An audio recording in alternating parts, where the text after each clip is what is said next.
thought they had banished us forever. But now, finally, we have returned. Welcome to the School of Movies conclusion with Wonder Woman 1984. This is going to be fun. It's going to be really bad. But first, allow me to bring in my guests. First, the irrepressible and always amusing... Hey, what do you want to do tonight? The same thing we do every night, Pinky. Try to take over the world. I totally forgot about this, honestly. Yeah. It's going to be fun on a bun, baby. Oh, yeah. It's going to be happity-dubbity-doobity-daidity. Yep. I don't know. Sounds Yep. diddly-diddly good. Yep. And please welcome, I think, might be for the second time on the show. I can't remember. Please welcome back, Andraste van Lustra.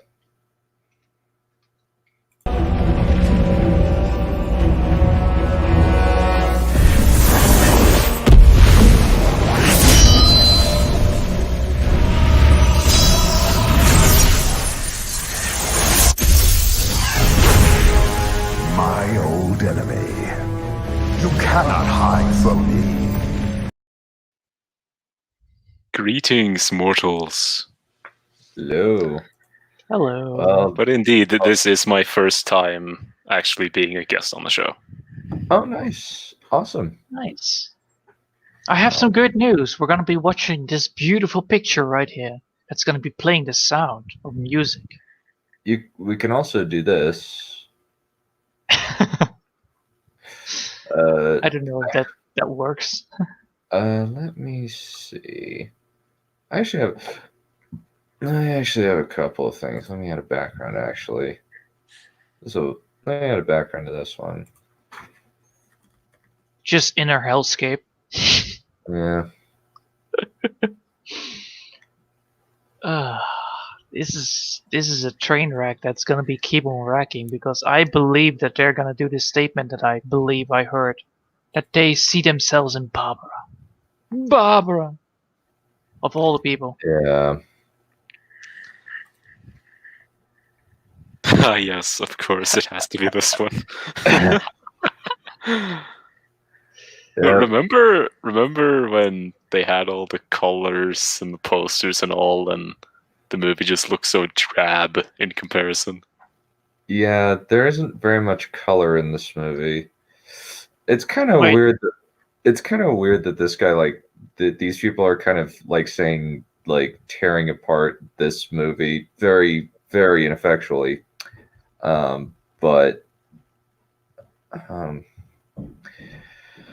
Okay. Well, Johan. Can I play it? Yeah, go for it. All right.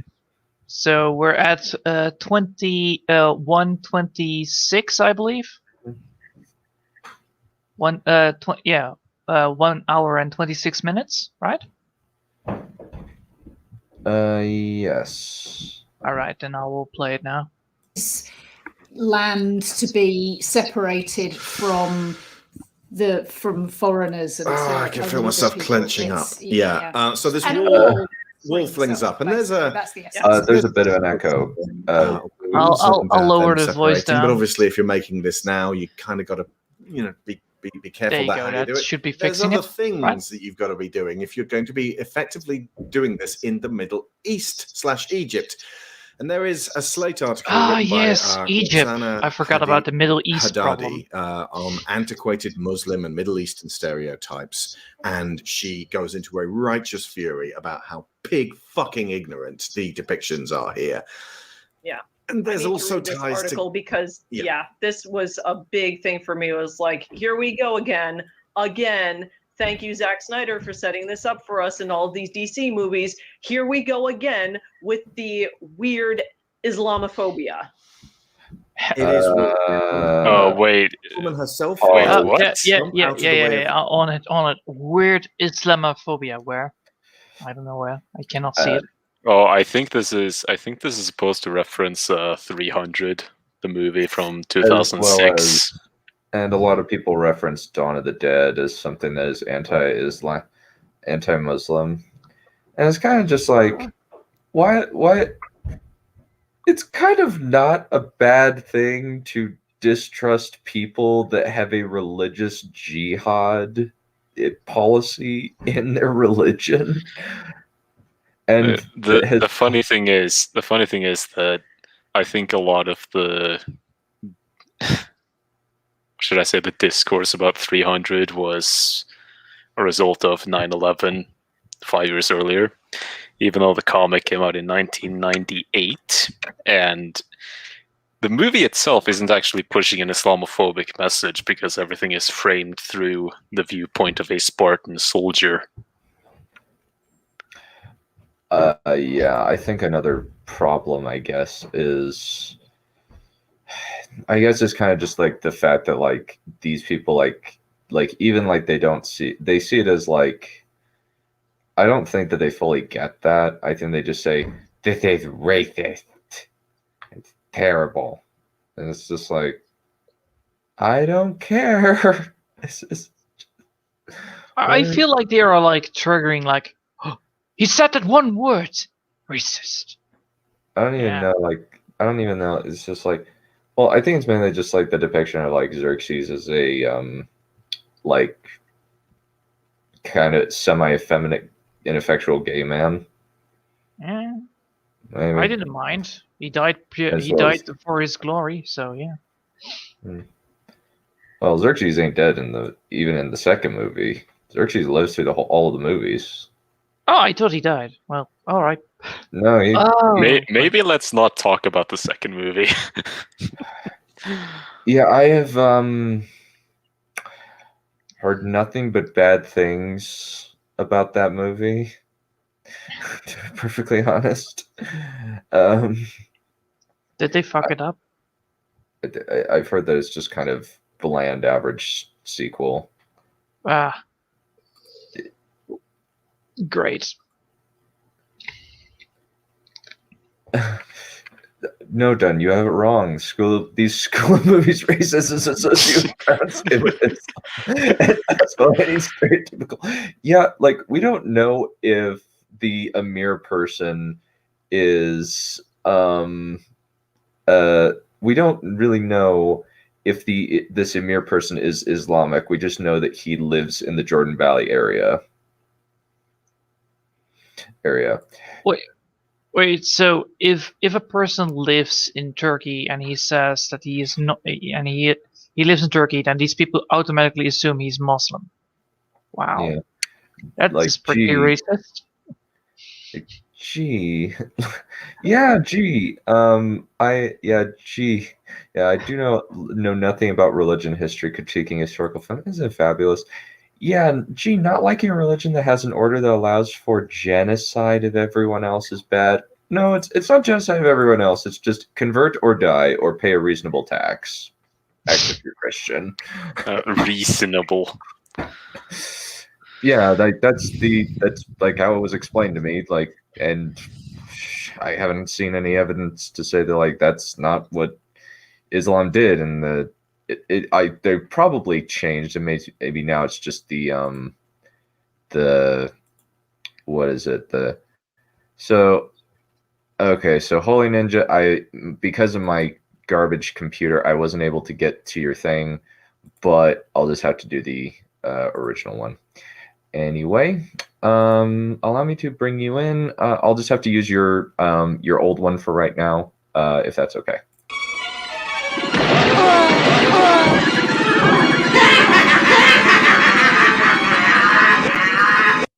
Okay, sorry about that. It was like last minute, but essentially the clip was an edited clip of a JoJo beatdown. Oh, nice. Cool. Welcome back. How's it going? Yes.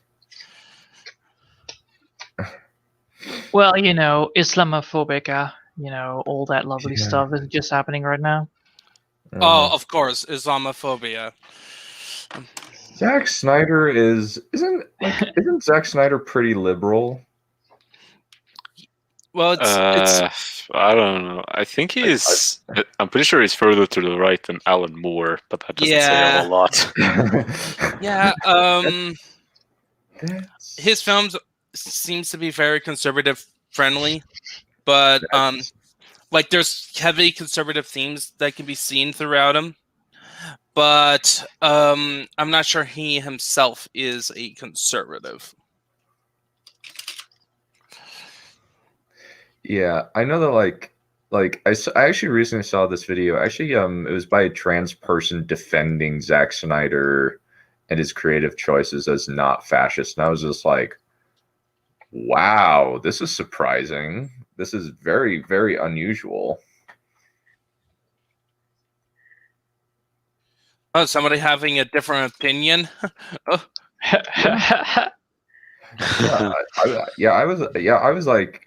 I was not expecting, like, the video was like fascist art, Zack Snyder, and then it's just like, no, I want to defend Zack Snyder as not a fascist director and not a racist. Please listen to my arguments. And I was just like, this is very different than what I'm used to. Cool. Oh, good. It was a defense. I was very surprised, but I actually honestly think that a lot of the video that we are watching very much is disproved, at least in some part, by that video, and it's like part of a 2-part series or something. But I don't know. Hopefully we'll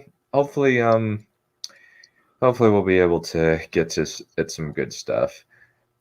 It's just this guy wants to keep out the foreigners and a wall gets erected, and he used to be an oil baron. Well, he is an oil baron, and then... Well, he sold it all. Yeah. So hence why I say used to be an oil baron. Okay. Used to be an oil baron like you. Then I sold it all. Yeah. So it's just anyway, let's just move on. Yeah, let's move on. Yeah, it's just, why is it being brought up? It's just because these people are crazy. No, they're insane. They're like fantastic insane. So don't worry about that. Yeah. Jump over the cars. Stop trying to get Maxwell Lords to give up and save some children, some Palestinian-looking children in Egypt, whom she gets out of the way of the cars. And it's good that she's saving them, and they're not just portraying everyone in a kind of Michael Bay-ish way, shall we say? It's not like gut-churningly uncomfortable in that immediate regard. I may be an idiot because I don't watch much Michael Bay movies. Like, the ones on top of my head that I know I watched was Pearl Harbor and the first Transformers movie. What is Michael Bay mean in this context? I think he's talking about things like in Transformers with Michaela or Megan Fox as. I don't think so. Like, basically their thing about Transformers is that one of their complaints about the Transformers, I actually like the reviews of the Transformers movies because it's hilarious. Because they are clearly in horrible pain, because these are bad. Like, these are like bad. Everybody universally agrees, no matter what your creed is, that the Transformers movies suck. And on like a very, very like clear level, Skids and Mudfap are freaking racist. The twins were just okay. I heard about those. Yeah, the twin robots from the second movie. With the jive talking. Yeah, the jive talking. And like, it's not helped by the fact that one of them is a white guy doing essentially blackface. I really don't. And then in the first movie, they had I personally don't care if a white guy does a different Jive ethnic talk. voices, because are we gonna really just say like an English person can't do a French accent, or Yeah. like you? Yeah, it's an interesting. Honestly, even funnier than Skiz and Morflap is Jazz from the first movie. Like he's, Yeah. he's the only Yeah, I know. Autobot that dies. Yeah, the black guy bites it, and he's very I would definitely agree with that. There's one thing that I kind of just like or like I think like partially it's like the awful humor of the Transformers movies is just painful to sit through, because it's just like, how can you find this funny? This is the opposite of funny. This is terrible. I mean, I have this whole habit of laughing at jokes that aren't funny because their unfunniness makes it funny almost. Or like, well, I think the worst one is Deep Wang in the third one. Deep Wang, where Chang from Community, Ken Jeong, grabs Shia LaBeouf's character, goes into the bathroom with him, shoves him into the stall, takes down his past, grabs his manifesto out of his underwear, puts it right under his nose, just is spouting gibberish at him for nearly 3 minutes, and it's not funny, and it's awful. Quick question, because I missed a lot about the Michael Bay shenanigans, because I only remember him of the Michael Bay explosions. Maybe that's it. Maybe that's it. The Like mayhem. Maybe it's like his like Michael Bay's disdain for humanity, I guess. Yeah, probably. The 9/11 jokes were too loud. I don't know. Or at least like, I think like the 9/11 jokes are mainly for what is it, Man of Steel. Man of Steel is the major offender when it comes to like the 9/11 times 1,000 joke. Anyway, let's move on with quote unquote school of movies. Yeah, How is this I was even so. Here's another fun fact about the intro clip. I was actually thinking of putting that logo as, because it's the person who's getting beat out of, putting the logo there, but I didn't have the time. Well, let's do this. What it's saying is based on things that didn't actually exist then in that way, and misinterpretation of various different cultures. And it feels like they said it in Egypt and then used a load of tropes that are associated with other more inflammatory countries, so that no one could point at them and say, you're not allowed to say that about that country. Okay. It's Egypt. And okay. Do I really have to school these people on basic history? The Ottoman Empire was a thing, and what? No. And it did unify a lot of elements of the Muslim world. Of course, it's a very vast culture. Like in that one tiny area, it's very diverse. And there are multiple sects. There's the Sunnis and the Shiites. Yeah, both and with that's very just different organizational styles, and like how they work as a like religious sect. Yeah, and that's just like the religion side. Like the Middle East is very tribalistic in terms of like they can trace their ancestries, and they really care about that. So it's not just like a whole religion thing. It's like even like the different ethnicities that exist in the Middle East have their own unique culture. Mm-hmm. But there are some basic things like people in the Middle East. They believe in Allah. They have yeah. a prayer ritual, that sort of thing. But the big thing about the Wonder Woman movie, right, is they are using right now. They're talking about children, which is they look like they're from Palestine. Mm-hmm. Or maybe they just aren't portraying them in a racist way, I guess, maybe. like. Yeah, but they're saying that this is racist. They're arguing thing that this is Islamophobia. I think they're saying that the Islamophobia is the Emir, the former like Oil Baron guy. I think that's what they're saying, that's racist. Then why are they bringing up children? Could you rewind? Let's rewind and see what they're saying. Since I finally found out what the word flamboyant means, or what it also mean the word itself, the flammatory definition. It's not comparable.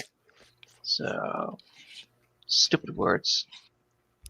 And save some children, some Palestinian-looking children in Egypt, whom she gets out of the way of the cars, and it's good that she's saving them, and they're not just portraying everyone in a kind of Michael Bay-ish way, shall we say? It's not like gut-churningly uncomfortable in that immediate regard. It's a little more insidious insofar as what it's saying is based on things that didn't actually exist then in that way, and misinterpretation of various different cultures. And it feels like they said it in Egypt and then used a load of tropes that are associated with other more inflammatory countries so that no one could point at them and say, you're not allowed to say that about that country.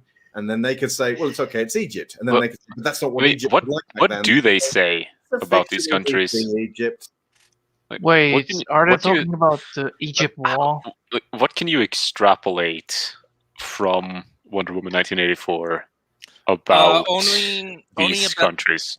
Only it's just the perspective of that one guy, which shares a very common view, is that they don't want foreigners in their lands. Not very friendly to the foreigners that have screwed up their local situation, right? And pretty much like everybody in that area hates most of the people in that area hate Israel because of how things shook down at the end of World War II, where people decided to give the Jews a homeland.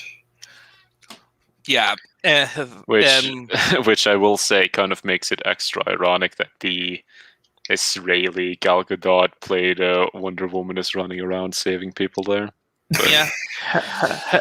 Yeah, but so the thing is that my point of contention is that, you're just saying that they look like children from Palestine. How do you know it's children from Palestine and not just children from Egypt? Exactly.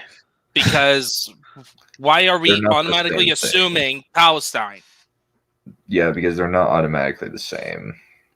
And you have to, when it comes to analysis, sometimes the simplest Occam's razor.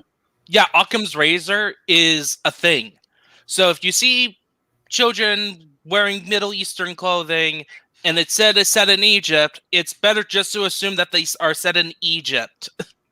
They are Egyptians, not people from Palestine. Yeah. Yeah. What kind of criteria is this person using to classify these people as Palestinian looking? I think it's that this is a consequence of when they view movies through a political lens. I mean, not even a political, just a racial one. Well, in this day and age, unfortunately, when people say racial, it's very tied to political views as well. I always thought that they were wearing pink glasses because of all the bullshit they pulled up. Yeah, I think let's keep going. Let's keep going. Let's see what. Let's get off my back about that. It flat out does not work. It does not work for the especially for the type of tone that they were kind of striking at the beginning of this movie. Like, this type of thing is totally out of place, and it does not work for a film like this. Also, if you want to invoke a wall, it's the 1980s. The fucking Berlin Wall is right there, motherfuckers. Oh my god, of course. Ah! Okay. Stupid. The Berlin Wall. I totally forgot about these things. Okay, the Berlin Wall came down in 1989. I know. So yeah, they're arguing don't set it in 1984, and honestly, like the moniker of the 1984 movie has is barely pointless. anything to do with the 80s. Anyway, and also But then just like again, you like could set again, you could set it in 2020 and nothing would change almost. well, pretty much, yeah. And I don't view that as like an objectively bad thing. No, It's just I don't. I just see. I don't think that's an objectively bad thing either. I just think that that's just like, yeah, it was a pointless decision.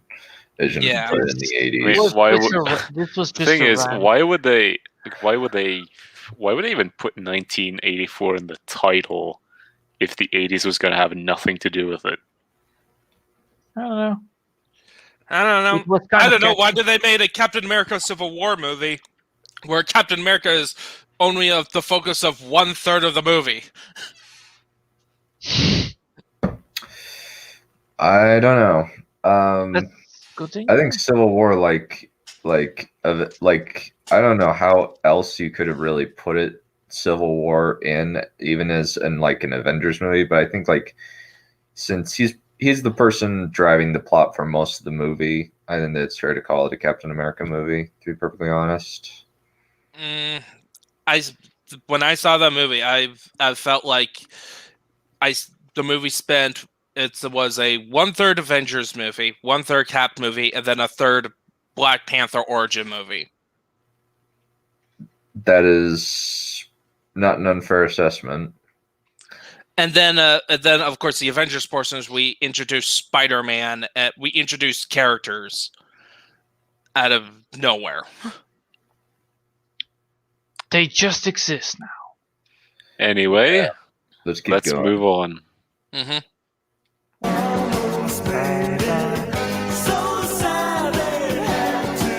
I really hate that they ruin good music. It's so horrible. But Alex, you say, everybody Like, wants why do they use this song specifically? 1985, and the Berlin Wall didn't come down till 89. Anachronisms up the yazoo. To which I reply, I never said I wanted it set in 1984. Set it in 1989 and have Wonder Woman be something to do with the Berlin Wall actually coming down. To illustrate, I wall don't. coming down is a good thing. Excuse all the obsession. Pause. No. Yeah, on it. Clearly, this is a bash on Trump. Yep. Okay, it's kind of just like- can I bring up that music pause? Like, the only reason to have like a break from music would be if it was like an ad break situation and you were doing something else right after. They're just continuing the same point. Like, the music insert was completely pointless. Yeah, this is this. Oh yeah, they do that. They are really evil. Trust me. Yeah, They're gonna have a lot of sudden. This music. podcast episode is just as badly structured as the film itself. Yeah. And this is a film where the plot starts an hour in. Oof. Like, seriously, I the inciting incident of Maxwell Lord stealing the Dreamstone is 45 minutes in. Then you're gonna miss a lot of action. Isn't the inciting incident the introduction of the Dreamstone? Not really. Well, the thing about inciting it's more like a Chekhov's gun kind of thing. Like, if Maxwell Lord does not steal the Dreamstone, the plot does not happen, which is why I'll consider it the inciting incident. But the thing is that it's like the film clearly made it look like that the introduction of this Dreamstone was the inciting incident, because without the introduction of the Dreamstone, that is when Wonder Woman and Barbara used the stones before Maxwell Lord did, and that's how their storylines get launched, like got progressed faster, right? Because it was during But do those plots really are those the central conflict? Well, the thing is that it was the introduction of the Dreamstone, and then Maxwell Lord knowing about it that caused Wonder Woman to go investigate him. Mm-hmm. Well, if you let's just say that you compare it to, I don't know, a movie like Looper, I guess, where when does Bruce Willis show up in that movie? 20 minutes in.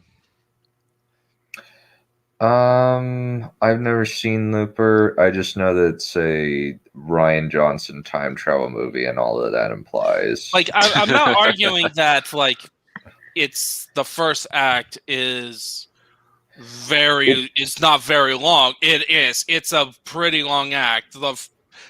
Half of the movie is the first act.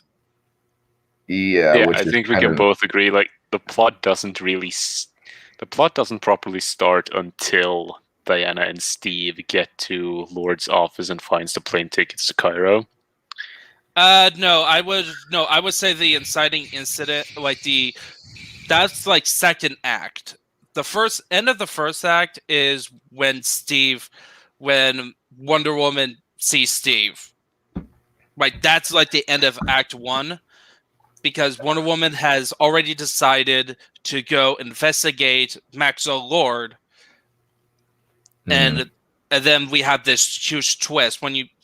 A good way for stories, this is just general story. A good way to kind of structure an end of act is when you throw in a twist of some sort, and having her investigating, and then Steve is back. That's the end of the first act, and then the Act 2 is learning about the dream. Most of the plot. I think that's actually fair. I guess like what it's fair to say is that the conflict doesn't really get going until much later in the film. Yeah, I was definitely agree with that. Yeah, I think that's kind of I think that's a fair assessment. I think like inciting incident with this one, I think that it's honestly like kind of confusing where the inciting incident is, to be perfectly honest. Because there are multiple things that you could argue are the inciting incident, but for sure the main conflict doesn't start until halfway through, which is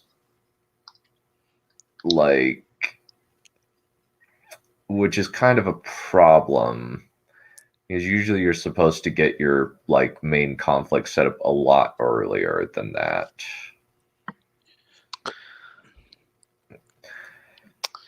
But anyway, I don't think even after the story starts, they keep on pausing it at random points to look at fireworks and stuff.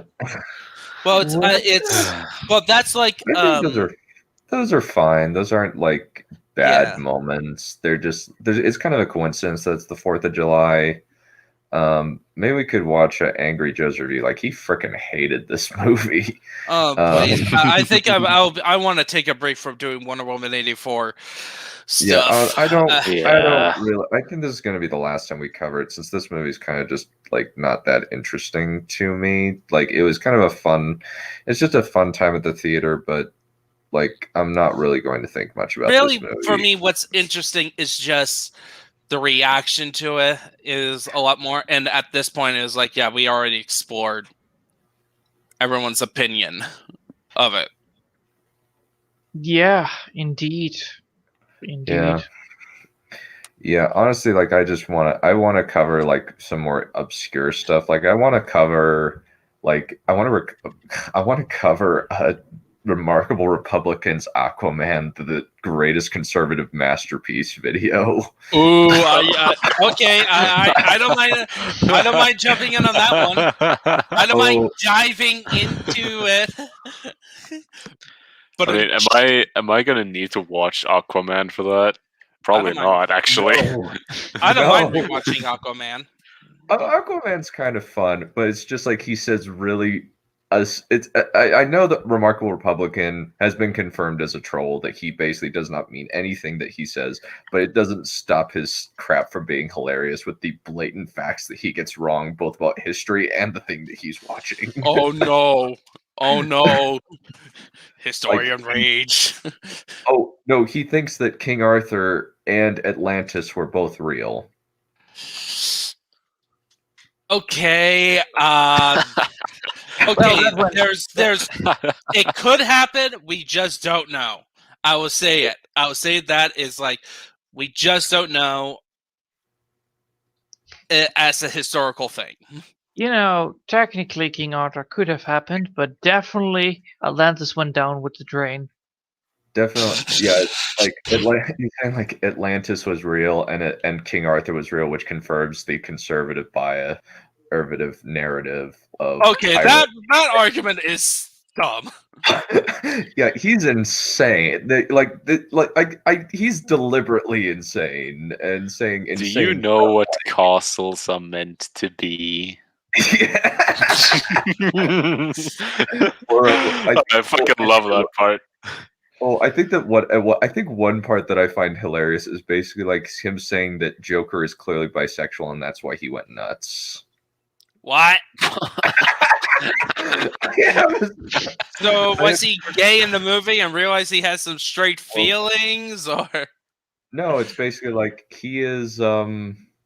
Basically, what he's saying is that what he says is that this Joker clearly has bisexual feelings for Murray Franklin and Thomas Wayne to a certain extent, and that's why his bisexualism made him go nuts, and that's why Joker is a part of the conservative pantheon masterpiece movies. It's not quite as good as Aquaman, and it's kind of boring. I don't see how this guy could become the Heath Ledger Joker that we see later.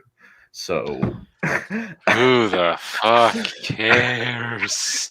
And it's insane, and like for whatever reason, he talks about Aquaman being for 36 minutes about how it's a conservative masterpiece. It's kind of amazing.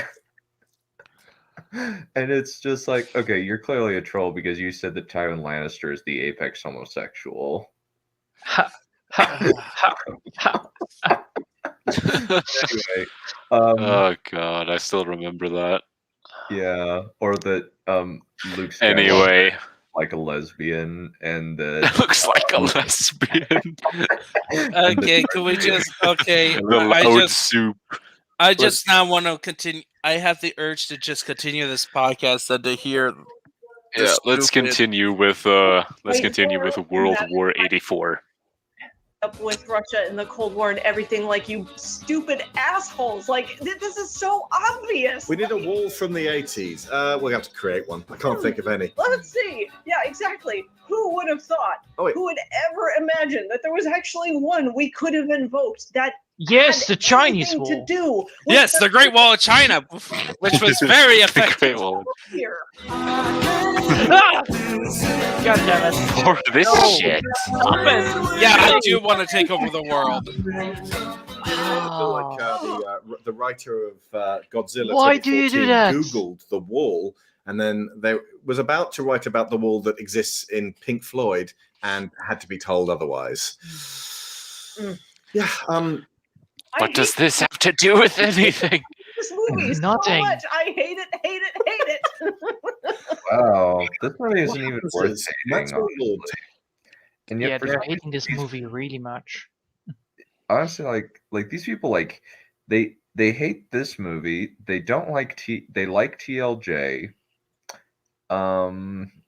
They hate Crimes of Grindelwald, even though Crimes of Grindelwald does pretty much the same things that TLJ does, only it's to Harry Potter. Oh. And it's not, it's not nearly as in your face about it.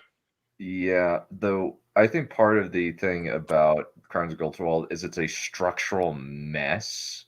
And they're making oh my god. But that part I agree with, but it's just like they're kind of like saying that Johnny Depp is a poisonous I don't even know if they listened to what he was like anything that Gellert Grindelwald was saying, because like I've heard people say that like Gellert Grindelwald like makes sense to a certain extent. And it's just there are arguments. Well, I did not think that Gellert Grindelwald was very good in that movie, but that's mostly to do with the script and also justice for Johnny Depp. Yeah. Yeah, they actually say that like Johnny Depp is a poisonous influence on the film because of the lawsuit, which is kind of Ugh. I really hate that surprise music butt sex. It's so annoying. yeah.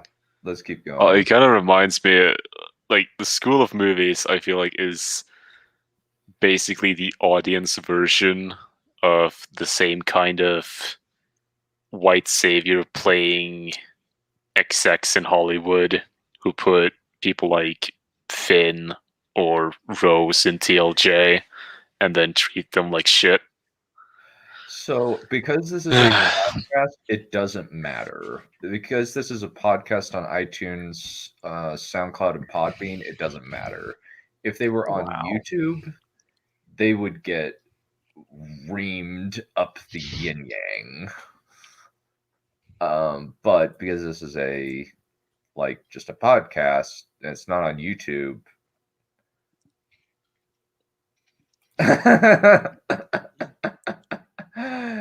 Yeah. Thank you for your support.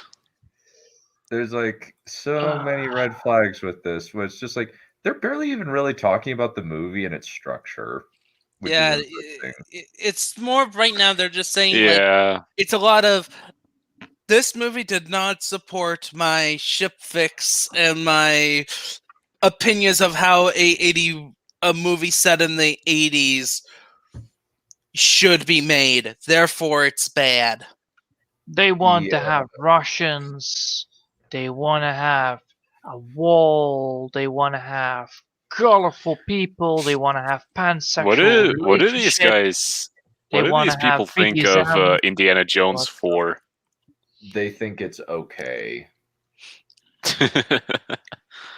They actually think that there's some critical problems with the movie in terms of both its editing and characterization.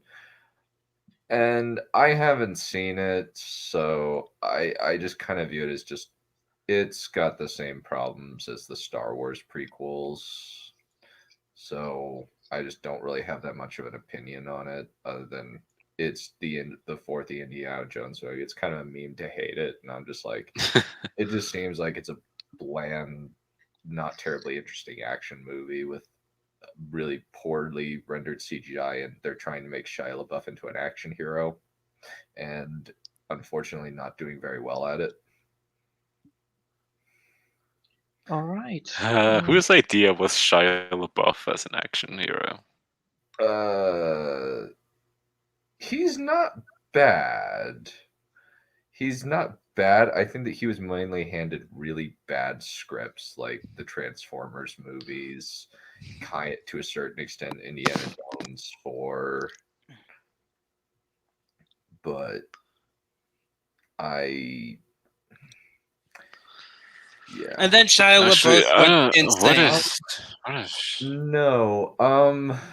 No, Wonder Woman is not a Mary Sue in Wonder Woman 84.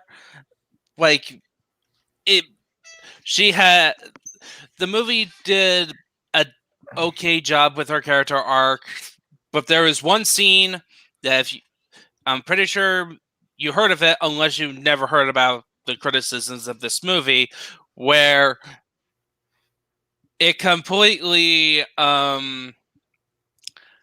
makes you question whether she's a hero.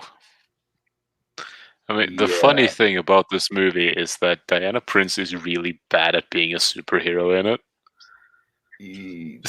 Consistently. A little both bit, both in terms of what she can do and what she chooses to do. Yeah. But yeah, that's a bit of a separate point. Let's just move on with this compare crap. Wonder Woman to Batwoman. Wonder Woman is more competent. Batwoman literally lets criminals, murderers go free. I don't think that's entirely fair, because Batwoman is the worst piece of media ever committed to film that was supposed I don't know which is worse, Batwoman or The Room. I honestly think Batwoman might be worse.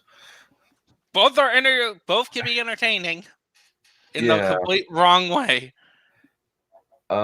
But I think just I think the putting him back in a like dude's body, random dude's body, is kind of weird, and also just like Just get Steve a body of his own. since I they Why yeah, is he making this crap about handsome man? Ugh. like honestly, if it You weren't guys, for you the guys wall know that, part, right? The guy who got they Steve's literally call soul him handsome implanted in him is guy. just yeah. he's literally just called handsome man on IMDb. Yeah, He well, doesn't even even on the have a name. credits, even on the credits, Yeah, that which was is weird. that. Yeah, but I would say if it weren't for that, the walls popping out from the ground, is that I could have argued. You could argue that it's because the way they made the wishes, where it's a lot of more coincidental than like the classical just swirling and you get your wish granted, except for one big exception, which is the wall. And the cows and the farm popping up in the middle, as well as the nukes. Yeah. Yeah, that's one of my biggest criticisms of the movie. The rules of the Dreamstone, both in how you wish, how many wishes you get, how the wishes manifest, is incredibly inconsistent. I wouldn't say that. It's more like the way they explain the wishes is more. The only inconsistency with the Dreamstone is how the wishes are granted. In terms of the rules, it makes sense, and it's like just and they just explain the rules as the film goes on. It's not like they have rules that contradicts. It's a lot more based on assumptions.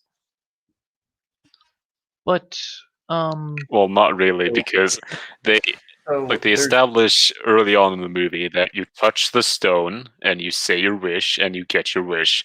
Then later in the movie, they seem to establish that there is some kind of cost to it, or they start implying that there's some sort of cost to it, in that Diana starts losing her powers, which is absolutely an inconsistent plot point. And then they start explaining How is that an inconsistent around plot an point? hour and a half. So because she starts first, she struggles to open that lock at Smithsonian, and Steve even comments on it. Then when they steal the jet, she can make it invisible, like it's no big deal. Then when they get to Cairo, she suddenly starts struggling with the two cars, and then she doesn't. And then she loses her lasso, and she falls on those two kids more or less, and she takes no damage. Like it's so stupid. It's kind of all over the place. But then they start explaining the stone like an hour and a half in. Well, I was like, okay, this is like the monkey's plot dynamic. There's like a terrible cost. Okay, here's my whole thing, right? Oh, you're pointing out it as flaws, right? Right. The thing is that what's your solution? So do we literally have to have where somebody found a rule book of like, here's how the stone works at the beginning? That is technically an info dump. Well, they do an info dump in the movie already, but I would just say, okay. How did they do an info dump on the wish? The way I would do it is just have the inscription on the stone. Be like, okay, you touch this, you get your wish, and then in like the ring at the back or whatever that they find later is like, beware the consequence or whatever. So I think that like you can actually show don't tell this one pretty easily. Actually, so how I would do it is I would keep Diana's powers consistently dropping lower and lower through the film, rather than having like weird fits and starts. That's what I would do to fix that. Yeah, that would be perfectly fine. I think they explain like I think like if they kind of try to they do explain at certain points that like Max Lord can only give one wish, I guess. Yeah, they established that he can only give one wish per person because he runs up to one of his employees and is like, "Oh, have I given you a wish?" And he replies with yes. I don't quite remember, but that's roughly how it goes. Yeah, and he just So it's says, pretty "Damn." strongly implied that you only get one wish, but then Barbara gets two for some reason. I'm guessing because one was to the stone directly and the other was to Lord. That doesn't really make any sense. And then the whole touch part gets turned into, okay, if the same particles that touch Maxwell Lord touch the person who makes the wish, then the wish still counts. Yeah, and that's what the whole satellite things in the White House were supposed to be about. Yeah, I kind of like am just kind of confused by how I'm really confused with how like sorry if you feel like we're picking on you, Holy Ninja. No. I just kind of am confused by it. I'm confused by a few of these like creative decisions. Oh yeah, like I'm again, my whole thing with Wonder Woman 84 is that it's not. I'm not saying as bad as a lot of people are saying. Yeah, like and also it's like like I hear like people like going downright, this is trash. I would not say Wonder Woman is trash. I would agree that it is not. I don't think that it is trash. I think there are a number of dumb to baffling creative decisions that were made with this movie that kind of drag it down unnecessarily. And it feels like there was way too many cooks in the kitchen with this one, since there's like 3 writers, one of which is just one of which is not a very good writer. I don't know how good Patty Jenkins is as a writer. Jeff Johns, he's the CW guy, so I'm just like, I'm kind of suspicious of your like credentials based on like what you've been doing. So it's more of like Jeff Johns should have just stuck to comics. Yeah, and like I think like I don't know, like it kind of seems it's one of the weird things about this movie is that a lot of people are foisting blame onto one of 3 people. It's either for like people like Critical Drinker and I think Southpaw, it's all on Patty Jenkins. With these people, it's the writer of Godzilla, which I'm just like, honestly, I think the guy who wrote Godzilla and a few other several other really bad movies is probably to blame for a lot of the problems. Well, And the thing Jeff is, I think it's kind of stupid to put the blame on, say, a single person.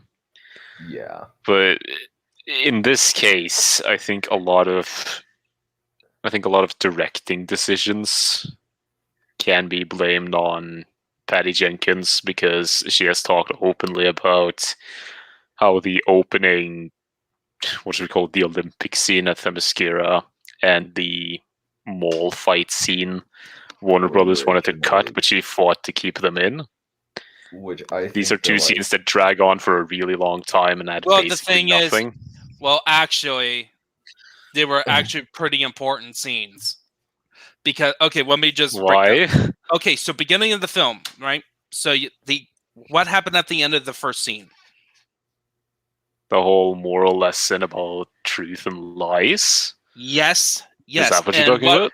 Yes. And what is Wonder Woman's character arc throughout the movie? I don't fucking know. I can guess at what a character arc is supposed to be, but it's so muddled that's literally by the inconsistent world building and shit. Like, okay, you've been like the thing is that okay, you can focus on that stuff, right? And that's fine. But the thing is that the reason that scene exists is to explain the theme of the movie of Wonder Woman's character arc. And a lot of the decisions does reflect that theme. Like one of the reasons why they have her being the only one who sees handsome guy as Steve Trevor is because of the thematic element and it is tied to that, to her arc. And you see it with other characters as well, of the theme about living in lies as opposed to living by the truth, and how living by the truth is painful, right? And then the second scene is, it shows Wonder Woman swinging around being a hero. Fine, because most of the first act, 45 minutes, would have been just Wonder Woman not being there.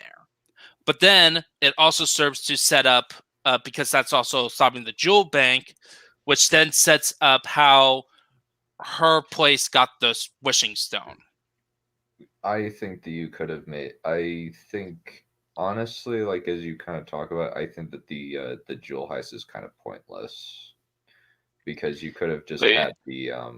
The thing is, the only thing that is actually relevant about those scenes is the moral lesson about truth, which, if you're gonna handle a theme, don't spell it out blatantly in the movie itself, and the introduction of the Dreamstone in the second scene, which did not require this nonsensical fight scene. Yeah. Okay, so like you can't. So you're arguing that you can't say your morals, can't say what the point of the movie is within the first 5 minutes, even though that is what a lot of writers in film class.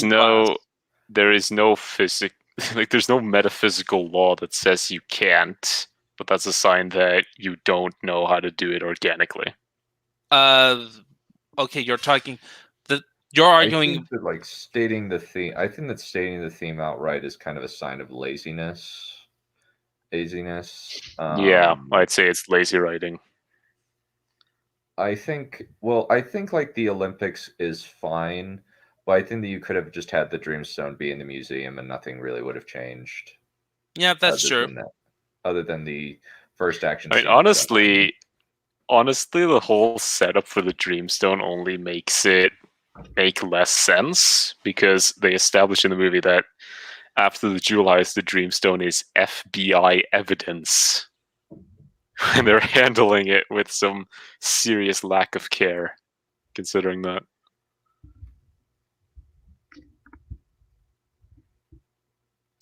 Anyway, let's just move on with the podcast.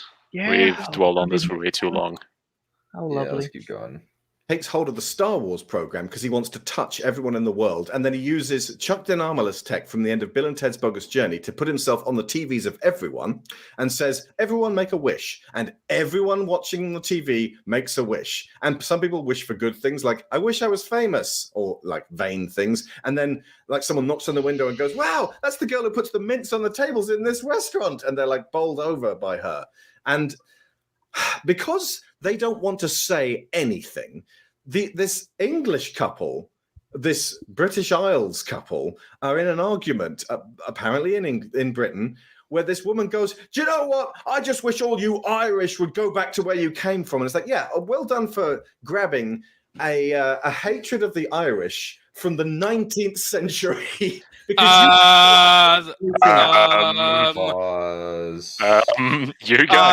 You guys should have maybe researched Irish history from the 1980s.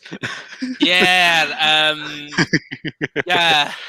Oh God. Okay, so DWLW. I honestly don't hate this movie. I think that I think it was an enjoyable enough time at the theater, but I don't think that it is as bad as a lot of people are saying. But there are definitely some flaws there that like drag it down in terms of its structure. And there's a lot of, I think like this, I actually kind of like would put this in the same category as something like Black Panther, to be perfectly honest, where there are good things that I like about it, but there are a lot of things that drag it down in terms of its writing. Yeah, and also Wonder Woman in terms of comics mostly has bad stuff. Yeah, she's not exactly famous for... DC didn't really know what to do with Wonder Woman for the longest time. Like, DC doesn't know what to do with most of its characters other than Batman and Superman. Well, here other characters they actually had a point, like Green Lantern, actually written by Jeff Johns in the comics. had a great run, like starting from the 90s until the 2010s. A long run. And then they kind of, also with Aquaman, they refocus. Wonder Woman, there is literally no storyline that is ever been famous for being good. Wonder Woman's most famous storylines that she is a part of is part of Justice League stuff. And really for Wonder Woman, it's more like she has cool elements to her story with the whole mythological elements, which they didn't really tackle until they decided to reboot her and make her more darker. It's kind of sad where Wonder Woman's most famous action in comic books is snapping Max Lord's neck. So basically, her being the paragon out of the three Trinity to be the most likely to kill criminals. And this was before New 52, where they made her even more bloodthirsty. That doesn't make any fucking sense. Why would she kill people? Well, in the context, isn't this the same woman who like beat up Batman to defend yes, Wonder Woman. So Wonder Woman is, in terms of her paragonness, is more in line with actual classic Greek paragons than modern paragons. But Wonder Woman, like, she swears an oath to protect someone, not knowing that this is like a pickpocket or something. And even when Batman reveals that she still is bound by her oath, and she beats up Batman to defend her. Yep. Like she is like supposed to be truth, like the Trinity, part of the Trinity of truth, and her main aspect is her love and compassion. Mm-hmm. Shall we keep going? Where are we at in terms of time spent on the podcast? Where are we at? We've been going for 4 minutes. 4 hours. Yeah. We've been an hour and we've only covered like 4 minutes. Dang. Oh my goodness. This is some EFAP shit right here. All right, let's keep going. But the thing is that we actually kind of delve a bit into more opinions about the movie itself than these guys are. Yeah. Well, these people are. There are things that I like about it. I'm kind of like happy that it is not preachy at all. It is not like TL. It doesn't have like the same like please kill me quality in terms of its like annoyingness as TLJ or Rise of Skywalker. Well, no, Rise of Skywalker actually has nothing going on. Rise of Skywalker is just bad because it's Rise of Skywalker is not even annoying. It's just laughable. Yeah, it's laughable. I guess like an example might be like Batwoman, because Batwoman is trying to be preachy, but the problem is it's so stupid that it makes the message fall flat. It actually makes it even more. Yeah. It just makes it pure hilarity. Wonder Woman is just more like more traditional Hollywood preachiness, where it's like, yep, there's a theme. They stated their theme. All right, let's see what the movie is to support that theme. You know what I really don't like about Wonder Woman, from my perspective of movies of there? She doesn't like she's like Superman, that she doesn't take any physical when she gets hit by a physical object or get hit by stuff. She feels like, I'm invincible right now. Huh.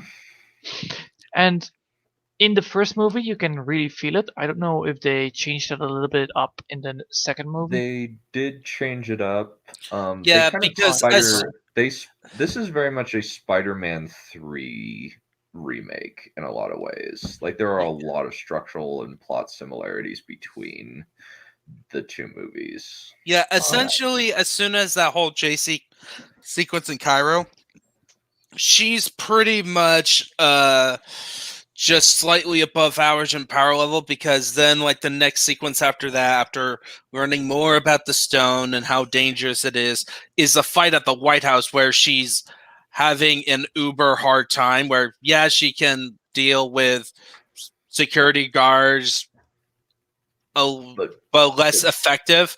And then once Cheetah showed up, Yeah, she's got her butt whooped. All right. And then when she gets her powers back, she fights Cheetah, and for some reason, like the wind is swirling around Max Lord. I don't that one. That's one of the funniest parts of the movie to me. Like she can't move through the supernatural dream wind to reach Maxwell Lord. Yeah. Like, but then she can apparently just will her lasso with telekinesis to touch his leg. And then everybody renounces their wish. I'm like, yeah. I think maybe like there is a slight argument to be made that like Maxwell Lord renouncing his wish after seeing like a bunch of people renounce their wish makes it so that the good wishes are annulled as well, but we don't really see anybody wish for world peace or like, which is a shame. Wishing for world peace while the threat wouldn't a wish for world peace just contradict the whole nuclear arms race?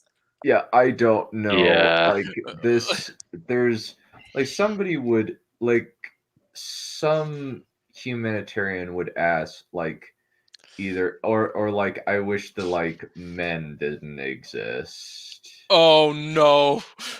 Or I wish that women didn't exist, or I wish nukes did not exist. I wish or like I wish the president had never been born, or like so many of these particular wishes would screw up the plot. Like if somebody just wished, I wish that women didn't exist. Boom. And like there are people who say that like just like out of yeah. So if that happens, the planet depopulates. There's kind of like there's so many like even if you just said it by accident, pretty much. Or like yeah, there are accidents. Or like in the original Monkey's Paw story, we just as if whimsically not believing it will actually happen. Or the what is it? The when kind of like the guy wishes, I wish you were dead, and I wish that all of these Irish people would leave. Yeah. Yeah. Like anyway, we should probably get done with this. Oh yes, definitely. That's a good I am with you on this already. There's no need to bring me on. I have to get that requisite bad done pun in there. Well, now it's all done and out. Dumb and fetching. I need a pan. You want to have another fantastic experience? Hold your butt then, because it's going to be happening soon. Yeah, let's keep going. Home to where you came from, and he goes, "Yeah, well, I wish you were dead." And then this old bitch dies. And that's like people are wishing for a cow. There's loads of cows everywhere. People wish I had a cow. I wish I had. No, it was he wished he had a farm. He was an idiot for not wishing to have it outside the city. Yeah. Yeah, at a location. He did it like you would literally, think like, that somebody literally just in the middle of the city. In the middle of a city, a bunch of cows in a grassland appear in the middle of. Where's this set in?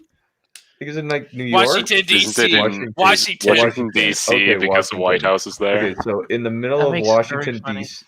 Yeah, the in the middle you just have this random like thing show up in the middle of Washington. This little patch of cow pasture. Like here's the problem. Okay, here's an actual writing flaw in this one. It's nobody would just say I want a farm. Like people who want that, they would actually specify. Oh, I want a farm in like the countryside. Yeah, that part's really dumb. I would agree. Because part of the reasons like people want a farm is to get away from civilization. Or at least to get away from people. Yeah. Or it's like, oh, it's their family has done it and they want to pass on the family tradition. But yeah, still, wishing for a farm in the middle of in the middle of the city is still hilarious that happens. Well, yeah, it's like part of like, oh, this is like a funny bit we can put in. I allow it. Yeah, let's keep going. And these people are complaining about it, by the way. Yeah. But it's so all over the place. Like, they don't do that thing where it's like very direct and here's the knock-on effect of that. But he's contacted so many people. The amount of crazy people who'd be like, you know what? I wish China didn't exist. You know what? I wish men didn't exist. You know what? I wish women didn't exist. I wish gays didn't exist. I wish old people, children, the amount of fucking hate in the world, the whole world would explode 1,000 times over. Before the nukes even got launched. Yeah. And this fucking ridiculous sequence. And I'm like, you know what? It's fine. It's a stupid thing for children. And there's like weird footage at some point of like news cam footage of someone being picked up and dragged around that looks like it's at the beginning of Zack Snyder's fucking hatred of the Islamic beginning of Dawn of the Dead that everyone keeps saying is really good, but is actually a hunk of shit. But yeah, you expect that from a Zack Snyder Oh, movie. what? Oh, More of this shit. so basically, you insulted a classic movie of just saying Dawn of the Dead. No, Zack Snyder's remake of the movie. Okay, I don't know people's opinion on that one, so I don't know. Like, Okay. I haven't seen it. Like, I know that like Smudcast did a video about like Maggie Mae Fish doing a 16-minute rant about like the opening of Dawn of the Dead, where apparently it's Islamophobic. I have no idea. It seems like they're just praying, and like it's just random footage. And there happens to be some people praying in a mosque while the zombies are happening. That's really stupid. Like, if that's the argument, that's stupid. If you have anything more concrete, please tell me. I really I don't care about zombie movies. I think most of them are boring and not terribly interesting. But that's just me. It's so fun that they always want to go back to Islamophobic or Jews or lesbians or whatever that they want to rant about. It's so funny that they always try to go back in that statement, even though they were complaining about cows. Like the war in Iraq and Afghanistan were like not good decisions. Oh no. Like they have very much, but the thing, they were very much overreactions. What should have happened is just go in, exterminate the terrorists, leave, like what they did with Osama bin Laden. Like, though that would've technically the been war of Iraq was more of a to get fear the- that also Saddam Hussein, yeah. Yeah, Hussein is also a problem. Yeah. yeah. So and plus again, as you were saying, that they were overreactions, but there was some truth to, like, you can understand why we did it. Mm-hmm. Oh yeah, definitely how he did it. How Usama, Hassan Hussein, if I'm correct, he did dictator. Saddam Hussein. Yeah, how that dictator came to power. Holy shit, that guy was he was a very horrible person. Yeah, He's and a you know, horrible guy.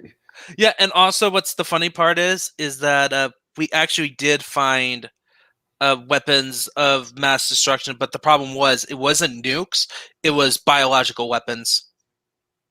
Yep. But still, that guy was scary. like the Hussein family, they were like the Boltons of the Middle East. Yeah. Yeah, it's like, I think that like probably the war in Iraq to get Saddam Hussein out was probably a good idea. But like just the continuing Occupation was a bad idea. Yeah, the occupation and like how long it lasted is just really ridiculous of how long it lasted. It lasted pretty much all of the Bush administration and most of the Obama administration. And then as soon as Obama was drawn, we had ISIS. Yeah. Well, that's a chain reaction towards the problem that has been created. So Yeah. it was our fault after all. So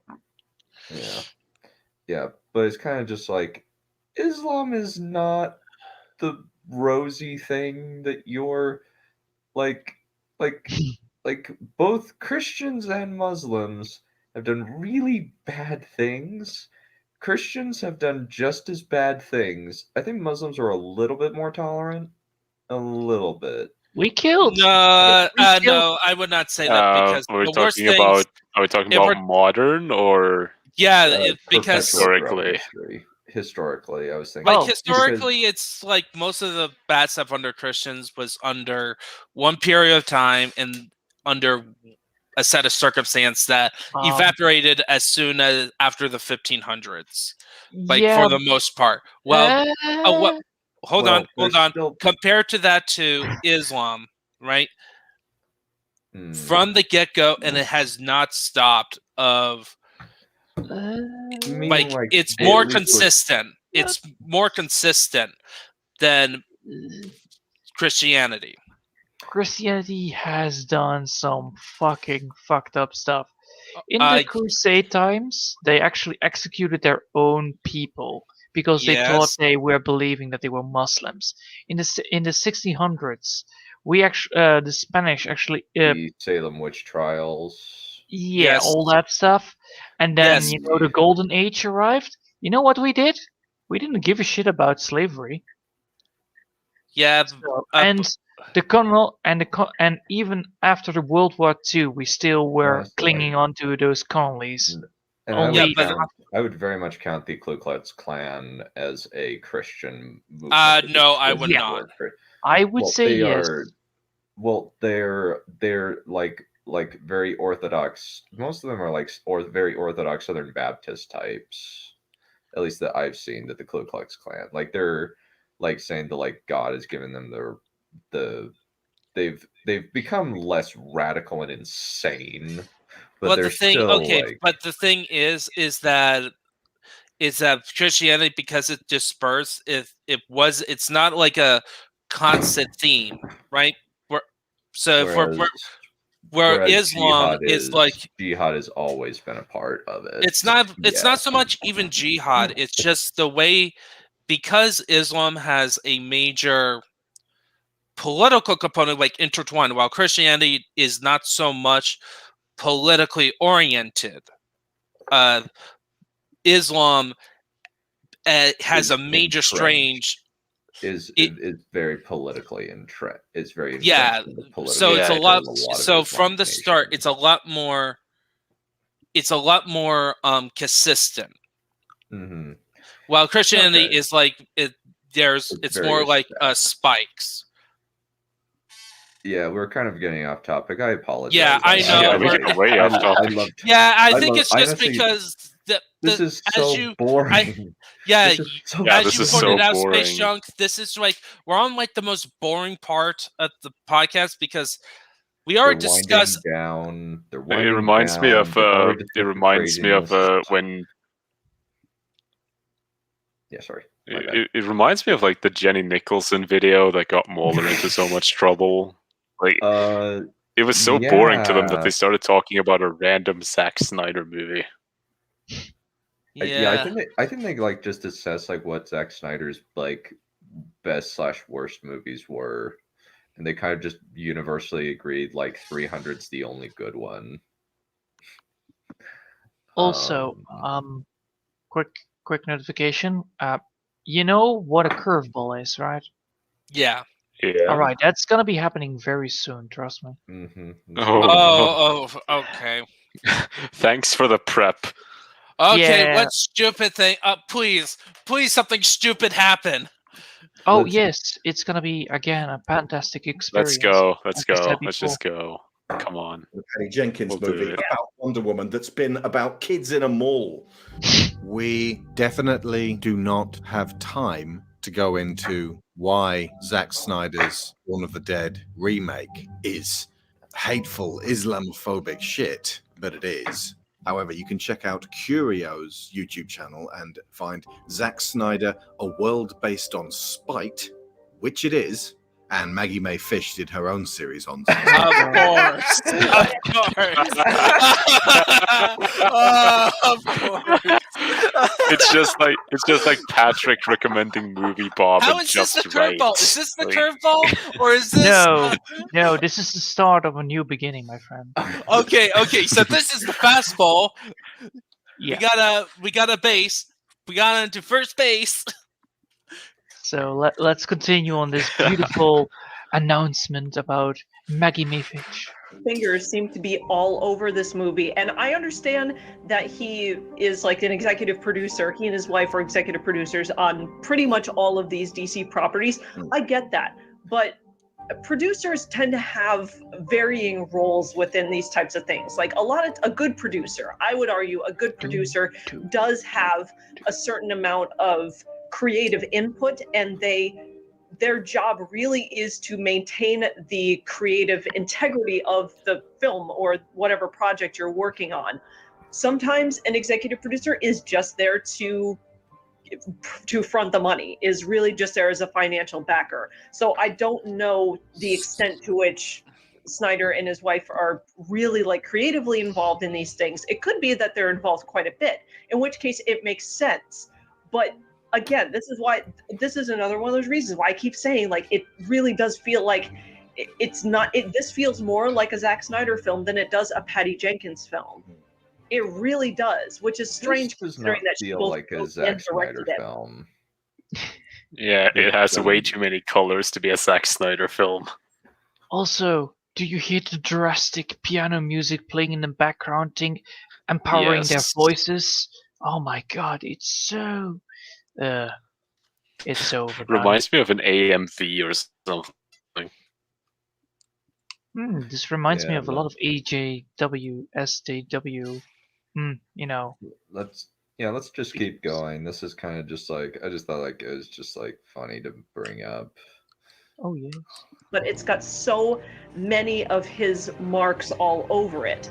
It doesn't have that darkness throughout. Like his films are all like super self-serious. Even the fucking owl picture. The grim dark theme. Yeah, exactly. The whole like, My that theme. and you're right. I don't think that this movie has as much of that, but still. but it's there. It does turn up tropes are there. occasionally Yeah. in ways that are really jarring. The when Maxwell Lord reflects on his life, you cut back to him as a boy. Wait, watching through the is this doorway as music from The Lord. Dark Knight Rises? I think so, yeah. Yes.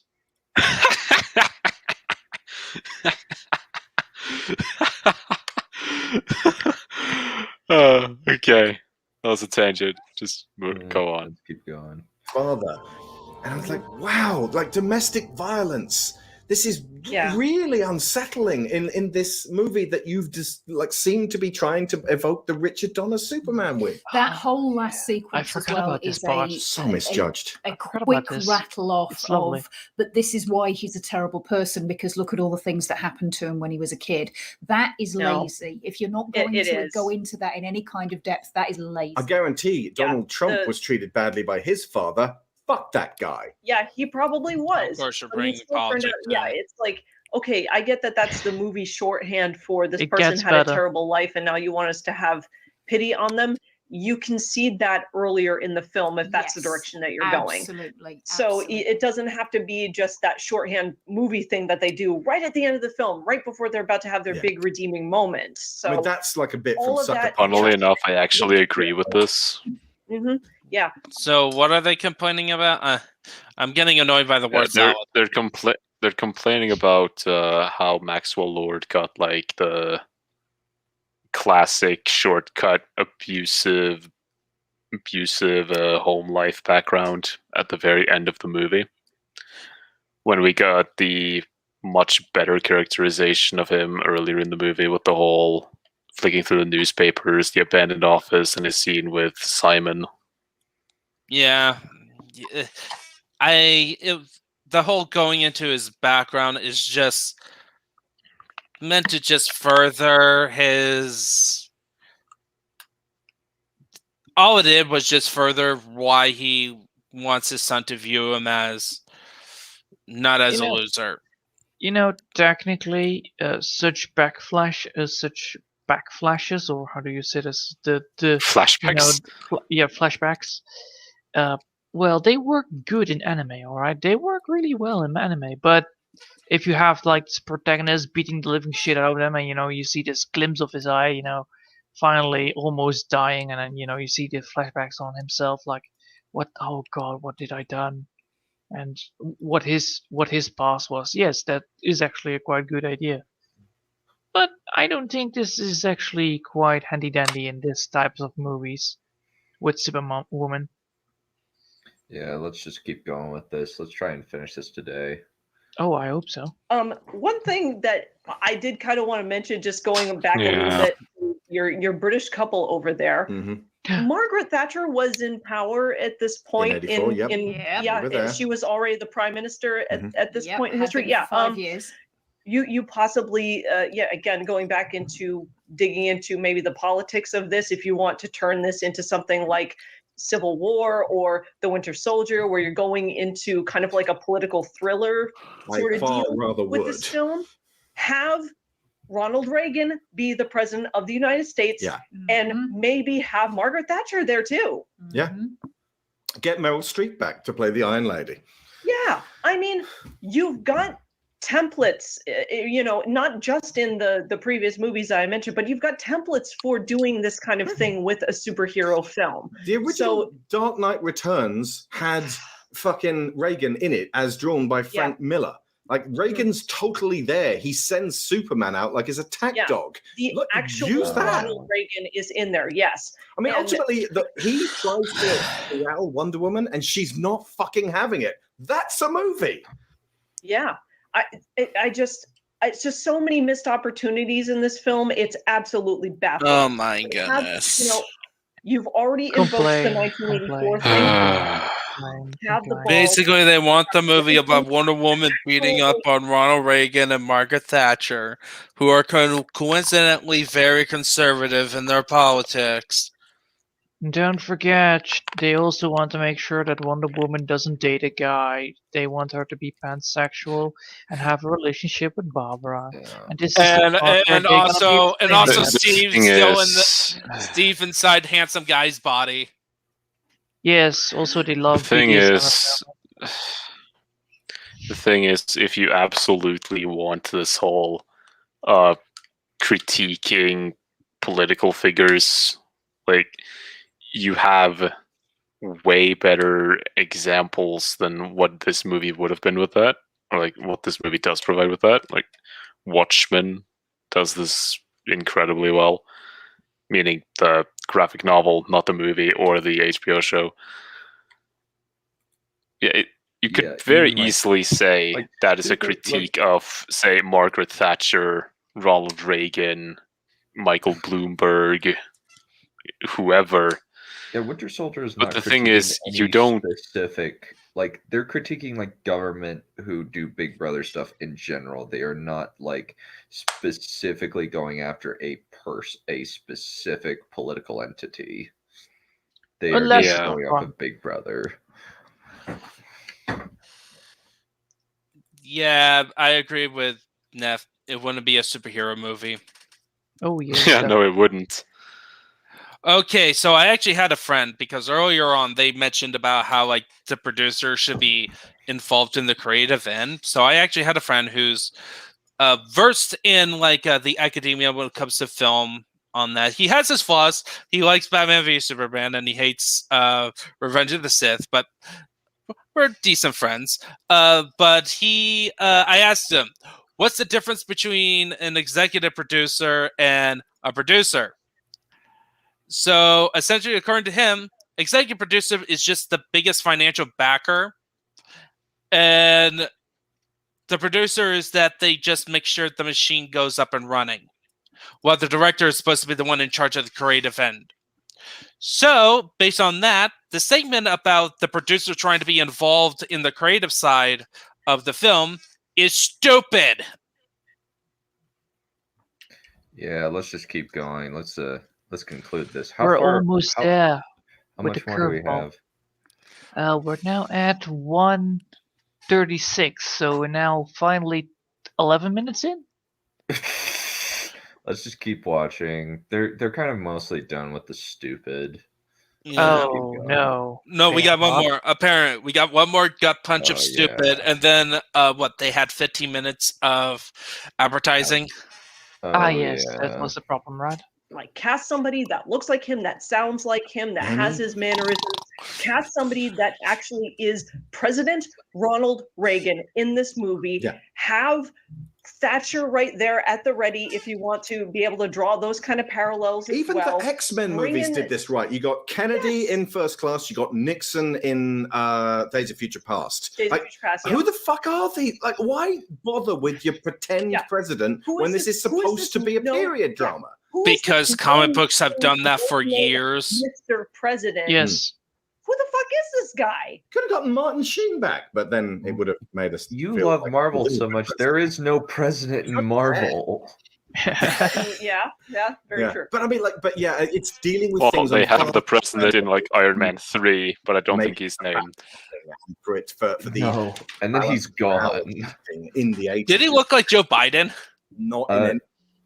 No, well, Bill Sattler is kind of just a man to himself. President William Sattler. I want to know how William Sattler got elected president. I think it had to do something with the stocks. Maybe. Let's keep going with this. Wait, This is really? just Wait. irrelevant. So everyone wishes this bullshit all at once.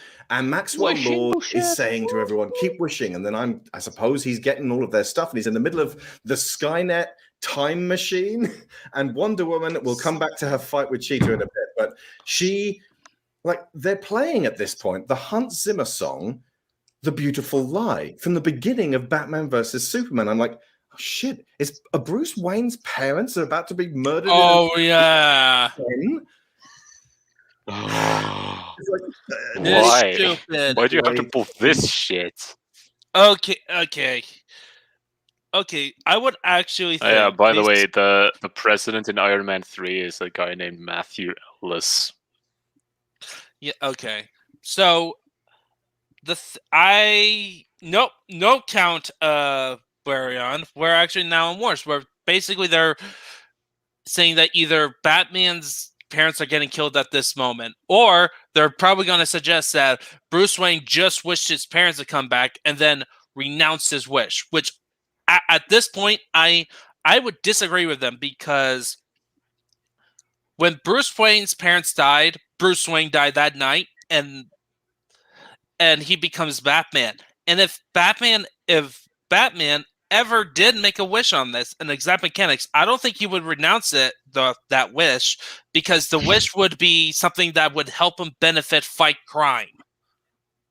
Yes, because if he would wish for his parents to come back, he would not renounce it. If he was still Bruce Wayne, which he was not.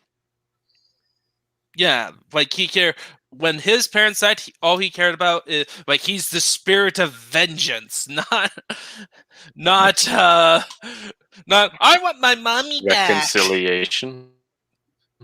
Yeah, let's keep going with Not this. reconciliation. This is nuts. This is just bad. Years This is later, really bad. reshowing of Excalibur, apparently, according to. But the point of that is, they keep going on about the truth in this movie and how important it is. But the very term, The Beautiful Lie, suggests that confronting the truth is hard because a lot of the time it's ugly. No one likes having the mirror turned up on themselves. And any movie with teeth would actually have done that. You just made me think of something, because Batman or Bruce Wayne was definitely a child, and this would be post his parents' death in 1984, given the age that he is in Batman v Superman. So we literally could have had a scene of Bruce wishing his parents back to life. Yeah. So this is the curveball. And so No, a young we're Clark getting there. wishing he could save Oh, this is just the build-up. Yep. Yeah.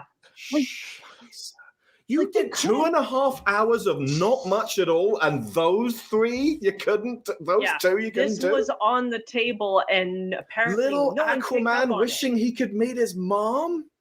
Yeah. And then the fact that at the end, just Bill Harley everybody wasn't born renounces. yet, but you know. Yeah, just at the end, everybody renounces their wishes, and it's just like you think that. Like, first off, we now know in reality that if you gave a large number of people this wishing stone, they absolutely would never renounce whatever their wish was. But Yeah, that's the thing I didn't explain. Wonder Woman says you must all renounce your wishes. Truth's way better than wishes. Even if Why your does wish she was sound like like not Tommy dying of Wiseau? terminal cancer anymore. So they're almost done with the wishing stone, and then they're gonna immediately cut back to Barbara. Yes, Space Junk. We need Black Slayer. Oh yes, definitely. We need this Black Slayer to kill these people. Oh. Yeah, let's just keep going. This is just ridiculous. More, No, the or truth to is not better. have like a degenerative disease anymore. Nope. You Or to be able to renounce that escape from because- your abusive father, perhaps.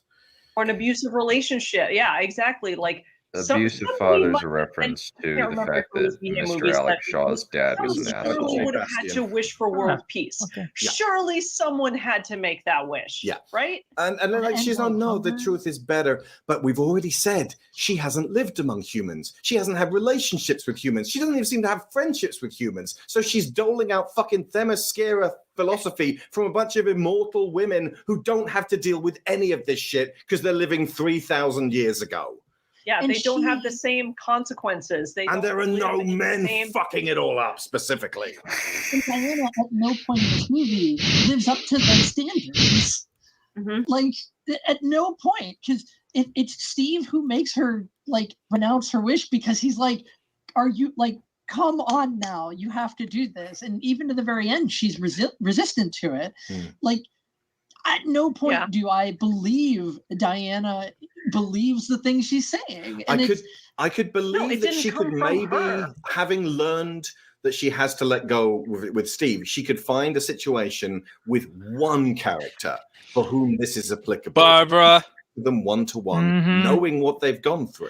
Yes. That I Time for shipping! do that. But to talk to billions of people, get the fuck out of here.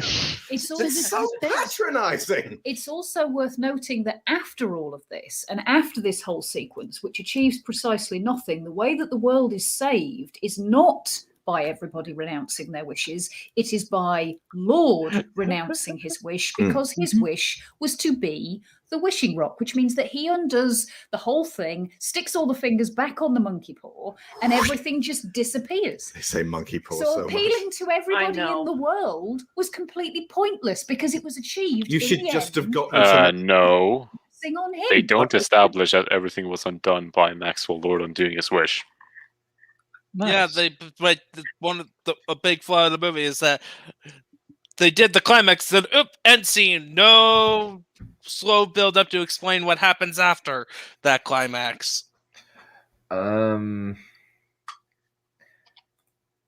If I'm correct, she not survived. really. No, I think she survived. She survives, but it's a blink and you miss it moment. Yeah, she has like 2 shots where she stares into the sunset or something. Yeah, and then you don't see her transform back into a human, so we don't know if the whole renouncing wish thing. But we're not done yet, because now begins the good old flashy, the le crème for the ending. Oh, I forgot. Oh, this isn't even. We're not even at the top yet. I told you it comes after the subject of the stones. Yeah. All right. Like his wishing, like the whole world should have started shuddering and crumbling as it's like, no, this is undoing the fabric of reality. And she should have gotten to him then. But instead, she fucking talks to the whole human race. I was going to say no one remembers. Of course, no one remembers. Deep breath. Because it all went Deep back breath. the way it did. No, Which is everybody what- remembers. Oh, everyone That's remembers? the thing. Okay. Yeah, the only person who doesn't remember is the man who was Steve Trevor, because he just came back into existence right when because everything was going to hell. Yeah, because apparently his consciousness was stolen away from him when And then he was woke put up in the him. middle of a So of course he riot. doesn't have any memory of it. He didn't experience any So of that it. woman comes round, and the Irish guy is like, "Oh yeah, I sorry, Sorry, I I wished remember. you were dead. I'm sorry, I wished you were dead." And she's like, "I'm sorry, I wish all you Irish would go." I know she's It Irish. makes even less sense in a way because we have scenes of people being like, the nukes are disappearing out of the sky. Everything is going back to normal. We're all going to be okay. And then we don't actually get a confirmation as to whether or not Lord's renunciation of his wish like reverses time, reverses people's memories. It's okay, folks. All of those missiles are safely back in their silos. Now, still pointing at you. Don't worry at all. Wonder Woman's got you. Yeah, it's totally fine. I Fuck just know off. it is set up that where I don't think everybody was given that little amnesia pill, like, oh, everybody just forgot about it. Like, I don't think they set that up at all. I think everybody just carries on as if it happened. We experienced it, and now everybody's just kind of cool with that. But so who was this fucking voice of a goddess that everyone heard? And that means that you don't even have that post-event moment where everybody has to go, I wished for something terrible. That changes the whole world so exactly. irretrievably. Like, holy crap, honey, I did not realize you had it out for Irish people that bad. Instead, it's like, Marge, my dear, I haven't learned a thing. And then the world carries on into 1985. Well, so that ends up being my big question on this movie is, what in the world is this movie saying? Because it has that the so truth much is to more do. important. That's the big question. Like, so much of this movie, the language of this movie is about the gluttony and the overconsumption of that's like really prevalent in the 80s. That was like capitalism's heyday and all of that kind of lovely stuff. And then it shows Is this the peak? of that it causes the No. downfall of all of these great societies, question mark. Because And it's the stupid dreams right thing, now. and that the dreams Oh, itself yes, are it kind of is. an extension of that. You know, you wish for whatever, and people ultimately, for whatever reason, seem to wish for Porsches. But so in the end, you have a person who is a bad actor, like riding to power on everybody else's like wishes and dreams and all of that. And then in the end, faces no consequences, which is maybe hits a little too close to home. But at the same time, what is the takeaway from this? Don't wish, don't want the world to be a better place, don't hope for things, just be No, a it's just don't take team, just stupid keep going about it. stupid shortcuts. Yeah, don't take shortcuts. That's the whole point. If you take shortcuts, you're gonna cut yourself with it. And it blinds you We're to the so truth. close. We're so close finishing finally the subject about their wishing stone. They're almost done. I can Let's feel keep it. going. Yeah, let's keep going. We're just like Yeah, know your place and accept what the world chooses to dole out to you. You can't wish your health back. Yeah, the truth is the only thing that matters. So that's like the highest thing, even though the truth may be absolutely abhorrent. Yeah, the only person. Oh, and actually, it just occurred to me. Whenever Lord goes back to his son, we actually do see that there's still devastation everywhere. So that's after he renounced his wish. So it did definitely still happen. The only person who gets consequences in this film for their actions is Barbara. She loses her friendship. She gets her butt kicked. There's She's my the only words. person who doesn't renounce her wish, and she's alone. And it's like she wanted to, like, yeah, she was envious. She wanted to be better, but does she deserve to be electrocuted by the one person who showed her warmth and then live by herself on an island? Yeah. That's the consequences? Yes, I agree with you. No, she did not deserve that. It's also really weird being. Yeah, I think she deserved that electroshock therapy. I think these people do need it as well. It gets better. She did an assault. You guys can't see me, but I'm resting my head in my face right now. From who? Me or them? My head. Sorry, my face and my hand. So No, from listening to them. them or for my joke? No, from them. Okay. I have my It's hand. like I'm people are laying so down almost. exhausting. These people are so exhausting to listen to. But I'd rather listen to Maggie May Fish, unironically. Wow. Oh my! that should tell you a lot. Well, honestly, like her video, honestly, like I watched her Lord of the Rings and like gay fantasy, and I'm just like, this is just boring. Maggie, step it up. You're boring. This is boring, Maggie. Maggie, you really let me down here. I was expecting something nuts. This is just kind of lame. Mostly because like her, like mainly because she barely talks in the 30 minutes in a video. It's mostly just her guests talking about like why they like view Lord of the Rings as kind of like queer coded. And I'm just like, I don't care. I came for crazy, and I'm just getting like kind of like just a couple of very sweet pair queer ladies who just like are talking about why they like Lord of the Rings. And I'm just like, you know what? I don't care. You're totally okay to do that. It doesn't matter to me. But it just wasn't just boring. It was just kind of like, oh, Maggie, this was not nearly as bad as, say, RoboCop as a trans icon. Wait, what?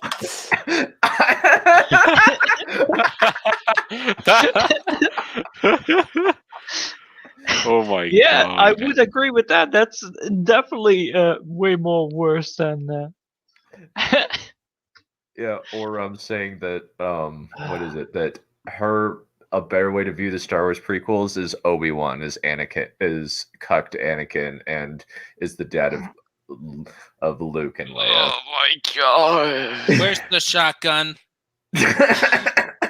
Oh, I thought you needed it for this one, but okay, fine. No. I Done. need pants for this one. Done. How many of I'll your go get a blaster many for of your, Maggie May Fish. Done. How How many of many your of your what? streaming guests have read the Silmarillion? I doubt any. I have read it. have attempted, but did not succeeded. Oh, Okay, yeah, I would actually like to read some of that to you as therapy for this shit.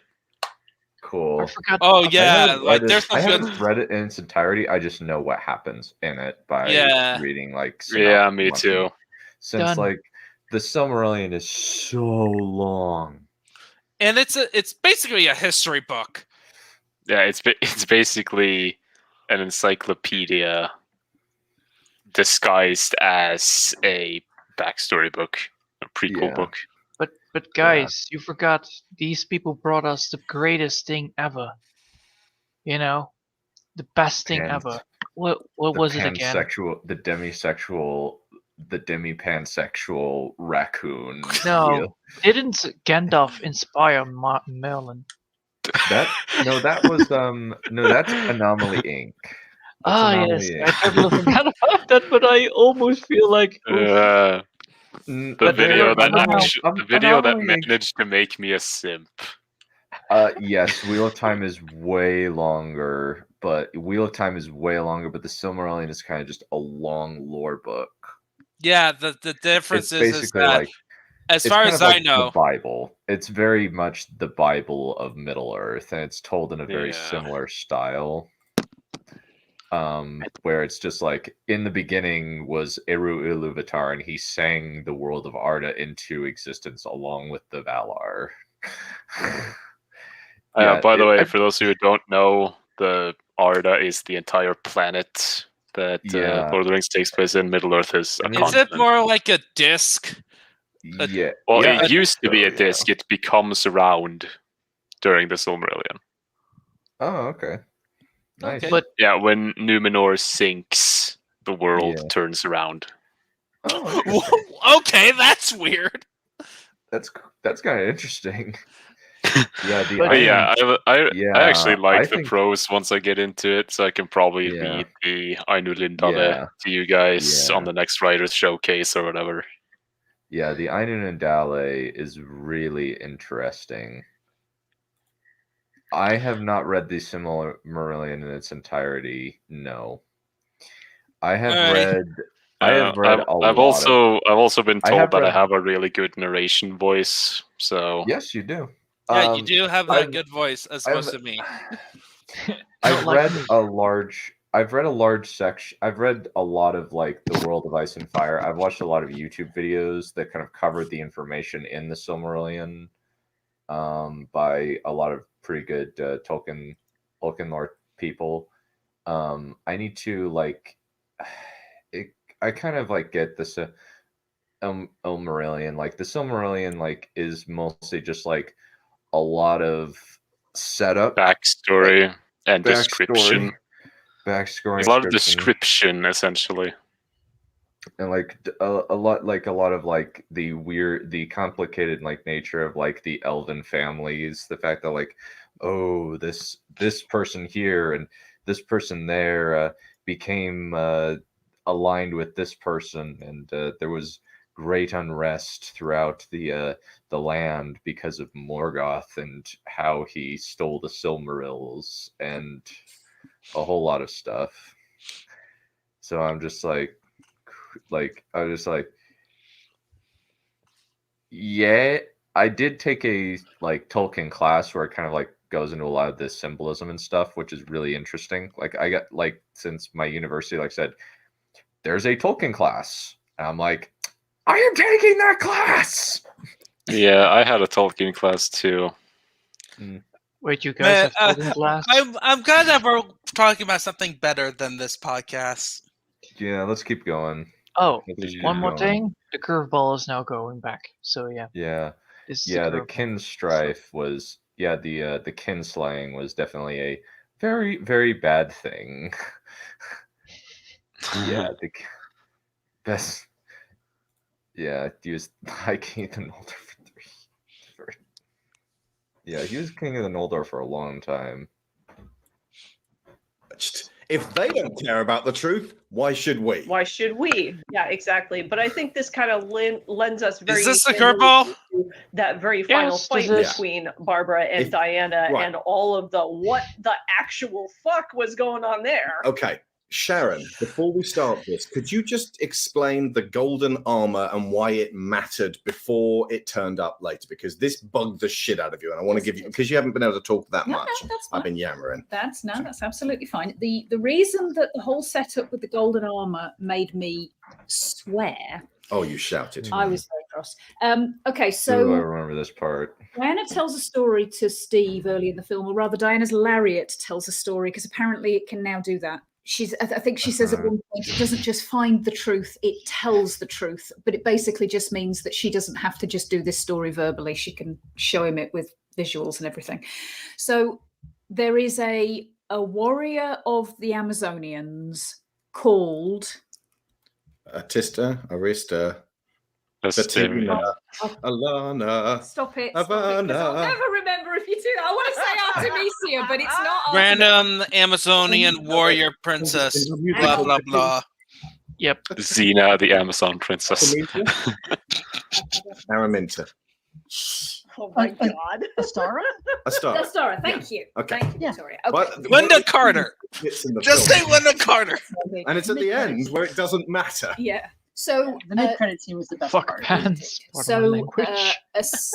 Astara. Astaria is a warrior of the Amazonians who, when Themyscira was being hidden from the world of men, had all of the Amazonians donated their armor so that they could make her a suit of golden or whatever it's made of armor that is completely body covering and has these huge angel-like wings that you can wrap And around. it's completely Yeah, stupid. effectively, it's like the Roman And useless, shield if thing where they I- all if I stand and believe. put their shields up so they look like a turtle. Linda Carter remains a handsome woman to this She day. sacrificed Yeah, herself she does. so the other Themyscirans could get away. And there's a wonderful scene. Well, I say wonderful. It is pretty wonderful if you take it completely out of context. There's a scene where she's wrapped in this armor and she has the wings wrapped around herself, and she's got this flood of men looking very Greek stroke Roman, kind of piling in on her, and she's holding them off with these wings. Oh no. She's, like, just got these wings around her, and it's going in slow motion while these guys are all crowding and going, "Ah!" and it's like she's holding up the Yeah, wings. because the action is not very compelling. She's defending the Amazons from 300. Yes. These fucking just like everything. What? It's almost like Zack was trying to push all this stuff into the original Wonder Woman film, and Artemisia went no, and then just like in slow motion, Astoria, and basically that's her no man's land section. That's her. That's the best shot, the best moment in the whole film. So, along with Barbara's getting her powers and kicking that guy's ass. So, oh my goodness! Oh my goodness! Oh, you see the Barbara bias? You see the Barbara bias? Yeah, other than the Barbara bias. My fucking god! But really, their favorite scene in the movie. Their favorite scene. That guy really, really far. Yeah, we deconstructed that. But their second favorite scene, or whatever, is literally a shot of a woman. Shot. Yeah, of a woman using her wings in the most inefficient way to fight a bunch of dudes. Yep. Like, and, we're not even going into basic armor design. Like, Chad did a little segment on his live streams now. Yeah. That where he deconstructed it. But I'm just talking about the way it was used. You have two big shields, and you don't use your extra hands to attack with while the shields are covering you. But the best news is that they're gonna go deeper in Barbara. Oh no! We're back with the Barbara. We're back with their Barbara OC. is back, baby. Barbara is back. The Fantastic Four is back. Woo! Yeah, that would actually be better. Like Shad, Yes. like unironically said, like it would probably be better. Like it doesn't look very practical. Like, if that were made out of metal, that would be like it is impossible to move in that thing. To them. Well, indeed. That also could be a none too subtle metaphor for Patty Jenkins keeping Snyder at bay during the original Wonder Woman. What? So, the story of this. While the whole everybody's making terrible wishes and the world is falling apart thing is going on, and Washington DC is effectively falling to crowds and riots and chaos. Diana, having renounced her wish and allowed Steve to go back into infinity, goes off and fetches the armor. So I'm thinking there's going to be this wonderful scene where she shows up over DC with the armor and does the same thing that Astoria did and basically protects the people who just want to get away from the riots and defends them so that they can separate themselves from all of this chaos and mess that's going on around all of them. Protecting people rather than talking down to them. Yes. However, what she uses it to do is go and kick Barbara's ass in a completely separate, nothing to do with the chaos that's going on downtown. And I'm just like, she needed a power up. What was the point of that? She never uses the wings apart from, I think, to fly. And then when she lands, she throws them off. She ruined an antique for seemingly no reason, by the way. No reason, yes. And oh my goodness, these guys are complete idiots. And I'm going to open the floor for anybody to talk Oh, you about what notice actually now goes on only. in the fight. But the No, this is just continuing on that. She pulls her down under the water and grabs the cable and electrocutes her in the water. Is Diana resistant to electricity now? Yes, she's the flippant daughter of Zeus. Yes, We saw her use lightning bolts as anchors for her swinging. Also, in the first movie, she reflected a big giant Palpatine blast of lightning into the God of War's chest that he fired first. So yeah, and that was after she became a super Amazon. Yeah. And then also, the reason why she's fighting Barbara is because Barbara is preventing her from getting to Maxwell the Lord. I'm just like, why is this a problem? Are you insane? Just Like, skip over the fight. We Can can't I handle say? it. Can I fucking say? They want her to escort people away from the riots some fucking how, while more wishes are piling on, presumably every second. And nukes are about to be launched. So let's. So yeah, why let's continue. why is Barbara supposed to be like the helpless punching bag victim in all this? Because she's fucking not. Well, She's because a they sad like. guy. Like, she's the most evil character in the movie. Yeah, You know, let's just keep they going. s- This is the just answer pointless. the answer that you want to have is going to be soon answered. So stay tuned. Yeah. Because here's the thing: if you're in water and you're with somebody else also in water, and you put an electric cable in, and that person gets electrocuted, guess what Guess happens what? to you? Yeah, it turns out water is an excellent conductor for electricity. Isn't it just? Yeah, and actually so are other people. So, you know, I don't know how to even explain what happens in this fight because it is such absolute nonsense from top to bottom. Because, I mean, Victoria, I think I should actually hand this over to you and the fursuit comparison you were making before. Yeah, I mean, Yeah, because this person is a lot of people are furry. complaining about how the CGI is really bad, and I have indeed. literally seen like Oh real. no, they fursuit must along really with love cats then. what this looks like, and so Barbara shows up from Anthrocon having been canceled that year and wanted to show off her cat suit, or maybe she came from a showing of Cats, who knows? And possibly. I mean. She looks like Jenny Any Dots. Jesus Christ! Does it look better than the movie Cats? I don't know. Honestly, like there are some cats in Cats who are a little bit adorable. Jason Derulo's cuddly. I feel like this thing. Remember, I said I loved that first. This is the most disturbing thing so far. Came out. It was totally incoherent. gets That's the better. one where people talk, and that's the one where they set out the story. And I got to the end. I was like, I don't know what's going on in this thing. I hope that's not representative of the full film. And when I saw the cat makeup, I was like, why is no one talking about how shit this looks? What the way trailers work, you're supposed to put your best CG in for those few clips and then like leave the other shots that don't quite work as well on the cutting room floor. You don't put the worst shot in there that definitely says this is going to look like absolute ass. I saw way more shots of Barbara that actually looked a little bit better than the bit they used. It's insane.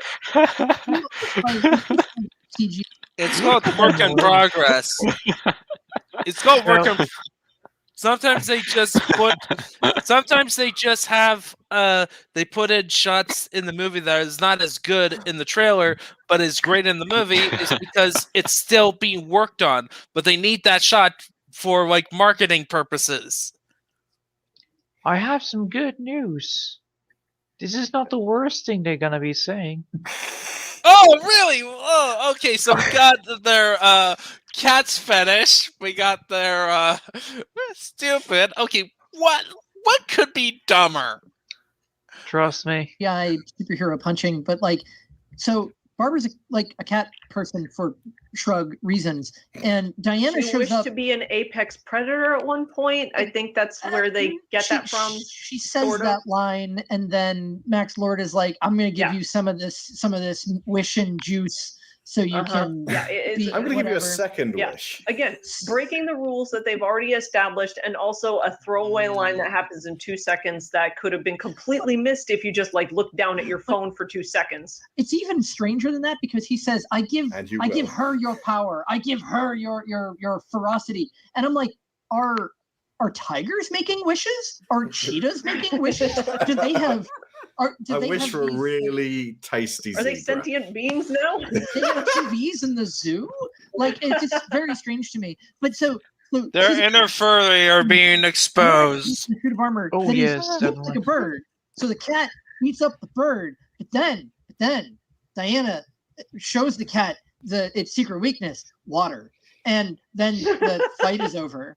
And I was just like, what the fuck? Why is this here? I know. Also, thank you, Neph, for just stating that the rules weren't Nonsense broken. going on. There's this armor that we've already been shown to be able to hold off like the 300 guys that you were mentioning before, shield bashing, sword bashing, but a very large cat is able to just tear it completely apart with just her claws, and that's it.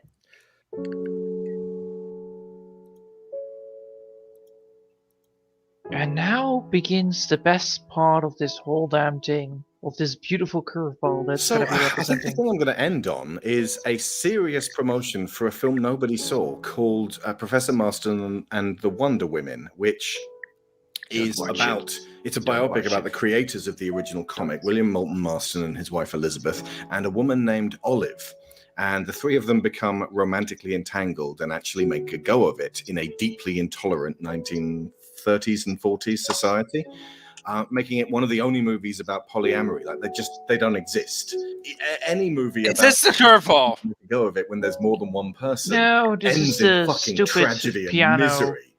And this one flashback. So is are we actually done with the curveball? and No. it's fascinating to watch. It's got wonderful drama behind it.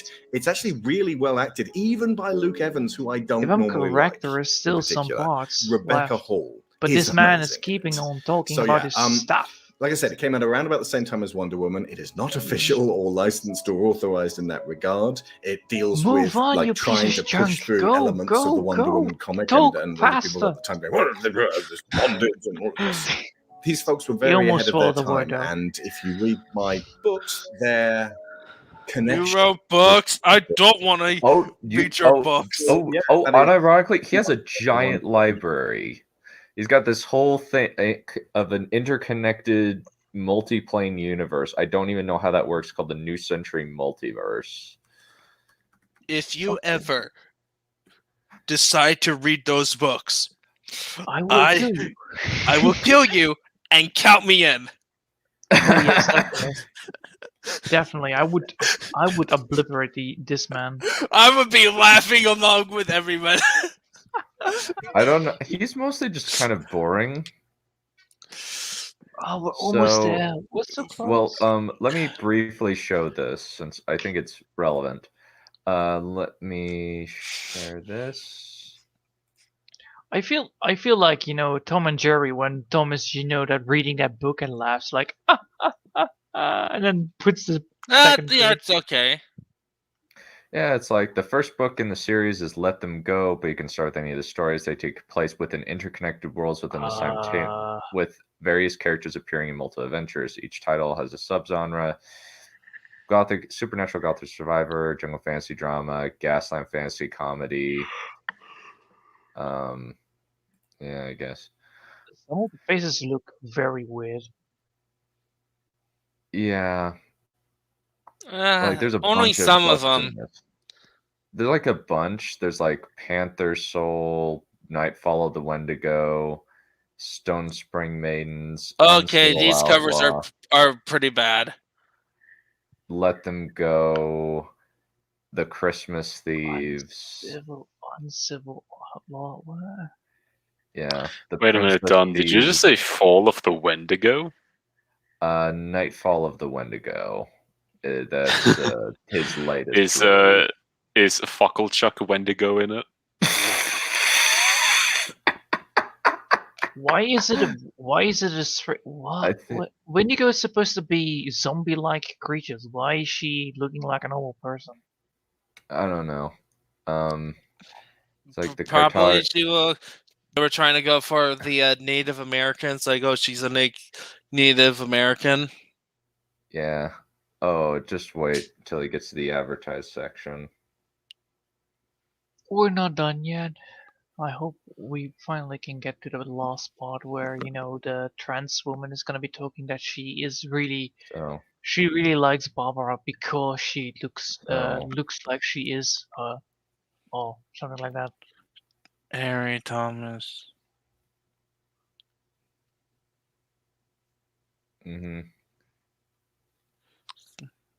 By the way, did we ever get to the curveball? No, We not are yet. I don't at think the so. curveball. Come on, we need to get to the curveboard. I don't. Let's just keep go. going. Let's just go. Let's keep going. Probably rent it someplace. Go, Make go, sure it's in go, HD go, because you there's piece some of shit. really lovely moments with like golden light in a beautifully photographed. It's got it's a lot of period costumes going on Bisexual there, lightning. and it's also sexy as hell. So, and it's also coherent. So it's kind of the opposite of all of this. And So it's very bad. Okay. My 10th book, Stone Spring Maidens, is finally available in paperback form worldwide via Amazon.com. It is. Back up a little bit. Back up a little bit. Back up a little bit. He actually pitches what the book's about. So back it up a little bit. 30s and 40s society makes In a completely separate, nothing to do. You with went for to. Like, Went, and so too far. Barbara shows up from Anthrocon You went a having little bit too far. You went a little bit too far. Oh, running a little bit too far. yeah.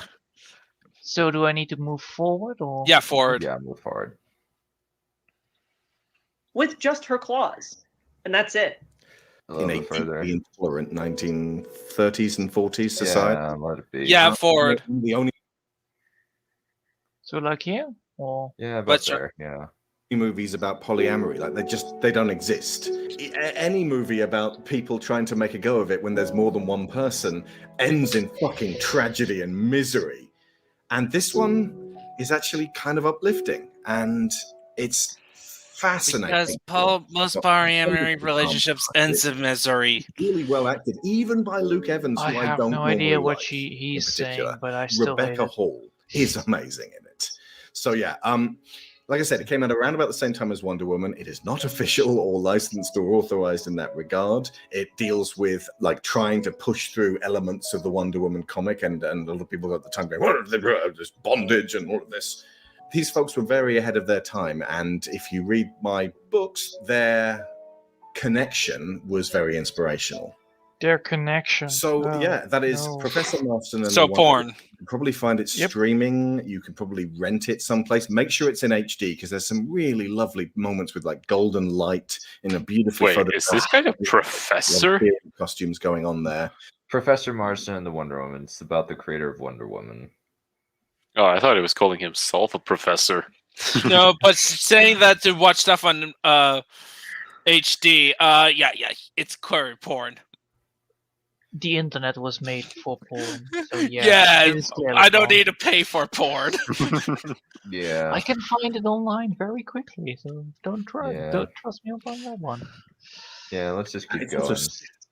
sexy as hell. So Sexy as hell. Yeah, and it's also definitely porn. coherent. So it's kind of the Yep. opposite of all of this. It's definitely And porn. speaking of which, my 10th book, Stone Spring Maidens, is finally available in paperback form worldwide via Amazon.com. It is 327 pages of LGBTQ interracial romance with mechs. Oh god. With what? Did he say What? Max? Yeah. This is like Yep. screaming. Yeah, this is like No, screaming to me. Yeah, this is really Hold on. Let me hear. Play it. These folks were very ahead of their time, and if you read my book, Just press their the connection, so you know the thing right very next to inspirational. the button immediately to the right of the So, pause yeah, play that is button. Just Professor hold it Marston down and the for a Wonder Woman. second. Probably find it streaming. You can probably rent I am it afraid someplace. that Make we sure it's in are HD crashing because there's again. some really lovely moments with like golden light in a beautifully photographed. It's got it's a lot of period costumes going on there, and it's also sexy as hell. So, and it's also coherent. So it's kind of It's the not opposite move of all fast of and forward. this. How about the? And speaking of which, Oh, There we are. my 10th book, Stone Spring Maidens, is finally available in worldwide via Amazon.com. 227 pages of LGBTQ interracial romance with mech suits. Set in a beautiful, richly detailed, fading amber world where women run the show. And to write it, I pretty much my had to heart. invent the It sci-fi hurts. subgenre of The coastal cringe. punk. A little taste of the upcoming audio drama. This sounds like a cringe-worthy gimmick. Please tell me driven this is piece the of shit. curveball. A long time ago, in a lost kingdom, where in the shadows Now the men cringe lived as begins. beasts, there dwelled a young woman who dreamed of cogs and springs, of gears and levers. The White Knight had cut off her legs in the ferocity of his wrath. I'm Nonetheless, grabbing my knife. I'm starting slitting my wrist returned now. home, uncertain of what remained in her life. Do not worry, I will bring you back when you die. Oh, thank you. Sadness and Thank anger you. threatened to overcome Let it her. play. Let them hear what this is. This monstrous armored demon. But in her mind, The she Edge. dreamed of ways she could become free once more. And she would have her revenge. The Edge.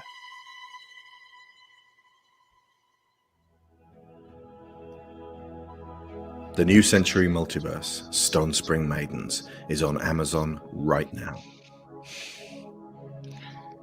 So it's not a romance; it's a revenge tale. Yes.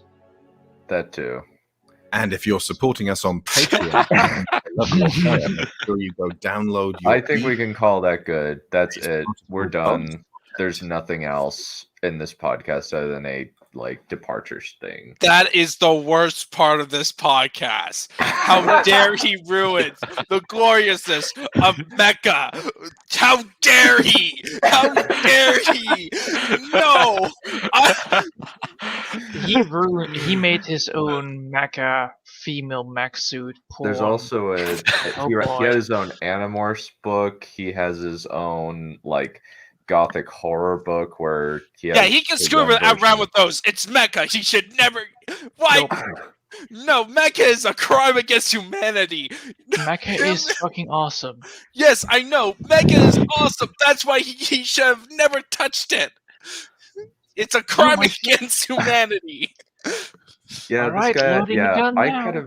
I kind of now want to okay, you know what? Since he has audio dramas, I could always just buy the. I could always just if you guys will pony up the money, if you guys can I think if 2 to 3 people, submit $5 each on Patreon. I could buy these books and we, or at least buy the audio dramas on Bandcamp, and we can listen to them on stream and just react to them. Hey, Don, there are several. I'm pretty sure there are several audiobooks from Star Wars Expanded Universe novels that you can find for free on YouTube that you will enjoy way more than this. Yeah. No, I do not want to watch. I do not want to listen to a bastardization of mechas. Well, it would be a while because he's got 10 books. He's written 10 books in this universe. I rather die, dude. No die. Never. Yeah. It's no done. I would listen to I would listen to any of his books except for Stone Maidens. I will refuse. You would have to pay me a living wage to listen through that. Hey, Holy Ninja, you need to recognize this, alright? He's writing it these people are not even man or female, and they are losing legs, and then they go into the mech suit. So it's not even a love story, it's a revenge story of half-ass people that are not even, normal people, straight up women in latex suits. No, that does not exist. That is sexist. So yeah. You don't have to commit Yes! Well, the thing is, we are eventually going to finish Fire Cannot Kill a Dragon and Framing Monsters. By the way, could you let me in on one of those Can't Kill a Dragon streams? Because I would have a lot to say. God damn it. Sure. Well, the next one is on Jon Snow's season 5 storyline. No! I am excited to cover when they get what BS they come up with for Battle of the Bastards, because we've already done a video covering Dragon Demands. I've seen his entire video on that twice from front to back with no skipping. So oh yeah, there's a lot to say. Yeah, there's so much bull crap, so much awful in that battle, and the behind the scenes is nuts. I just need to double check one thing. But I will DM you. Yeah, if you want to be on one of those, like, I'd be down. The Battle of the Bastards, we already did like a reaction to the battle, and we're just like, this battle sucks. I might like release that as its own like separate thing of just the just our reaction to the battle, since HBO is like really nice about copyright for some reason. Like if I think it's kind of like the whole video game mentality that once it's out, it's not exactly like it's not public domain. That's way too strong a word, but like it's so public. It's hard to, yeah, and it's very hard to crack down on because of how popular the show is. Or also, was. Yeah. But anyway, thank you all for coming. We will call that good for today. Good.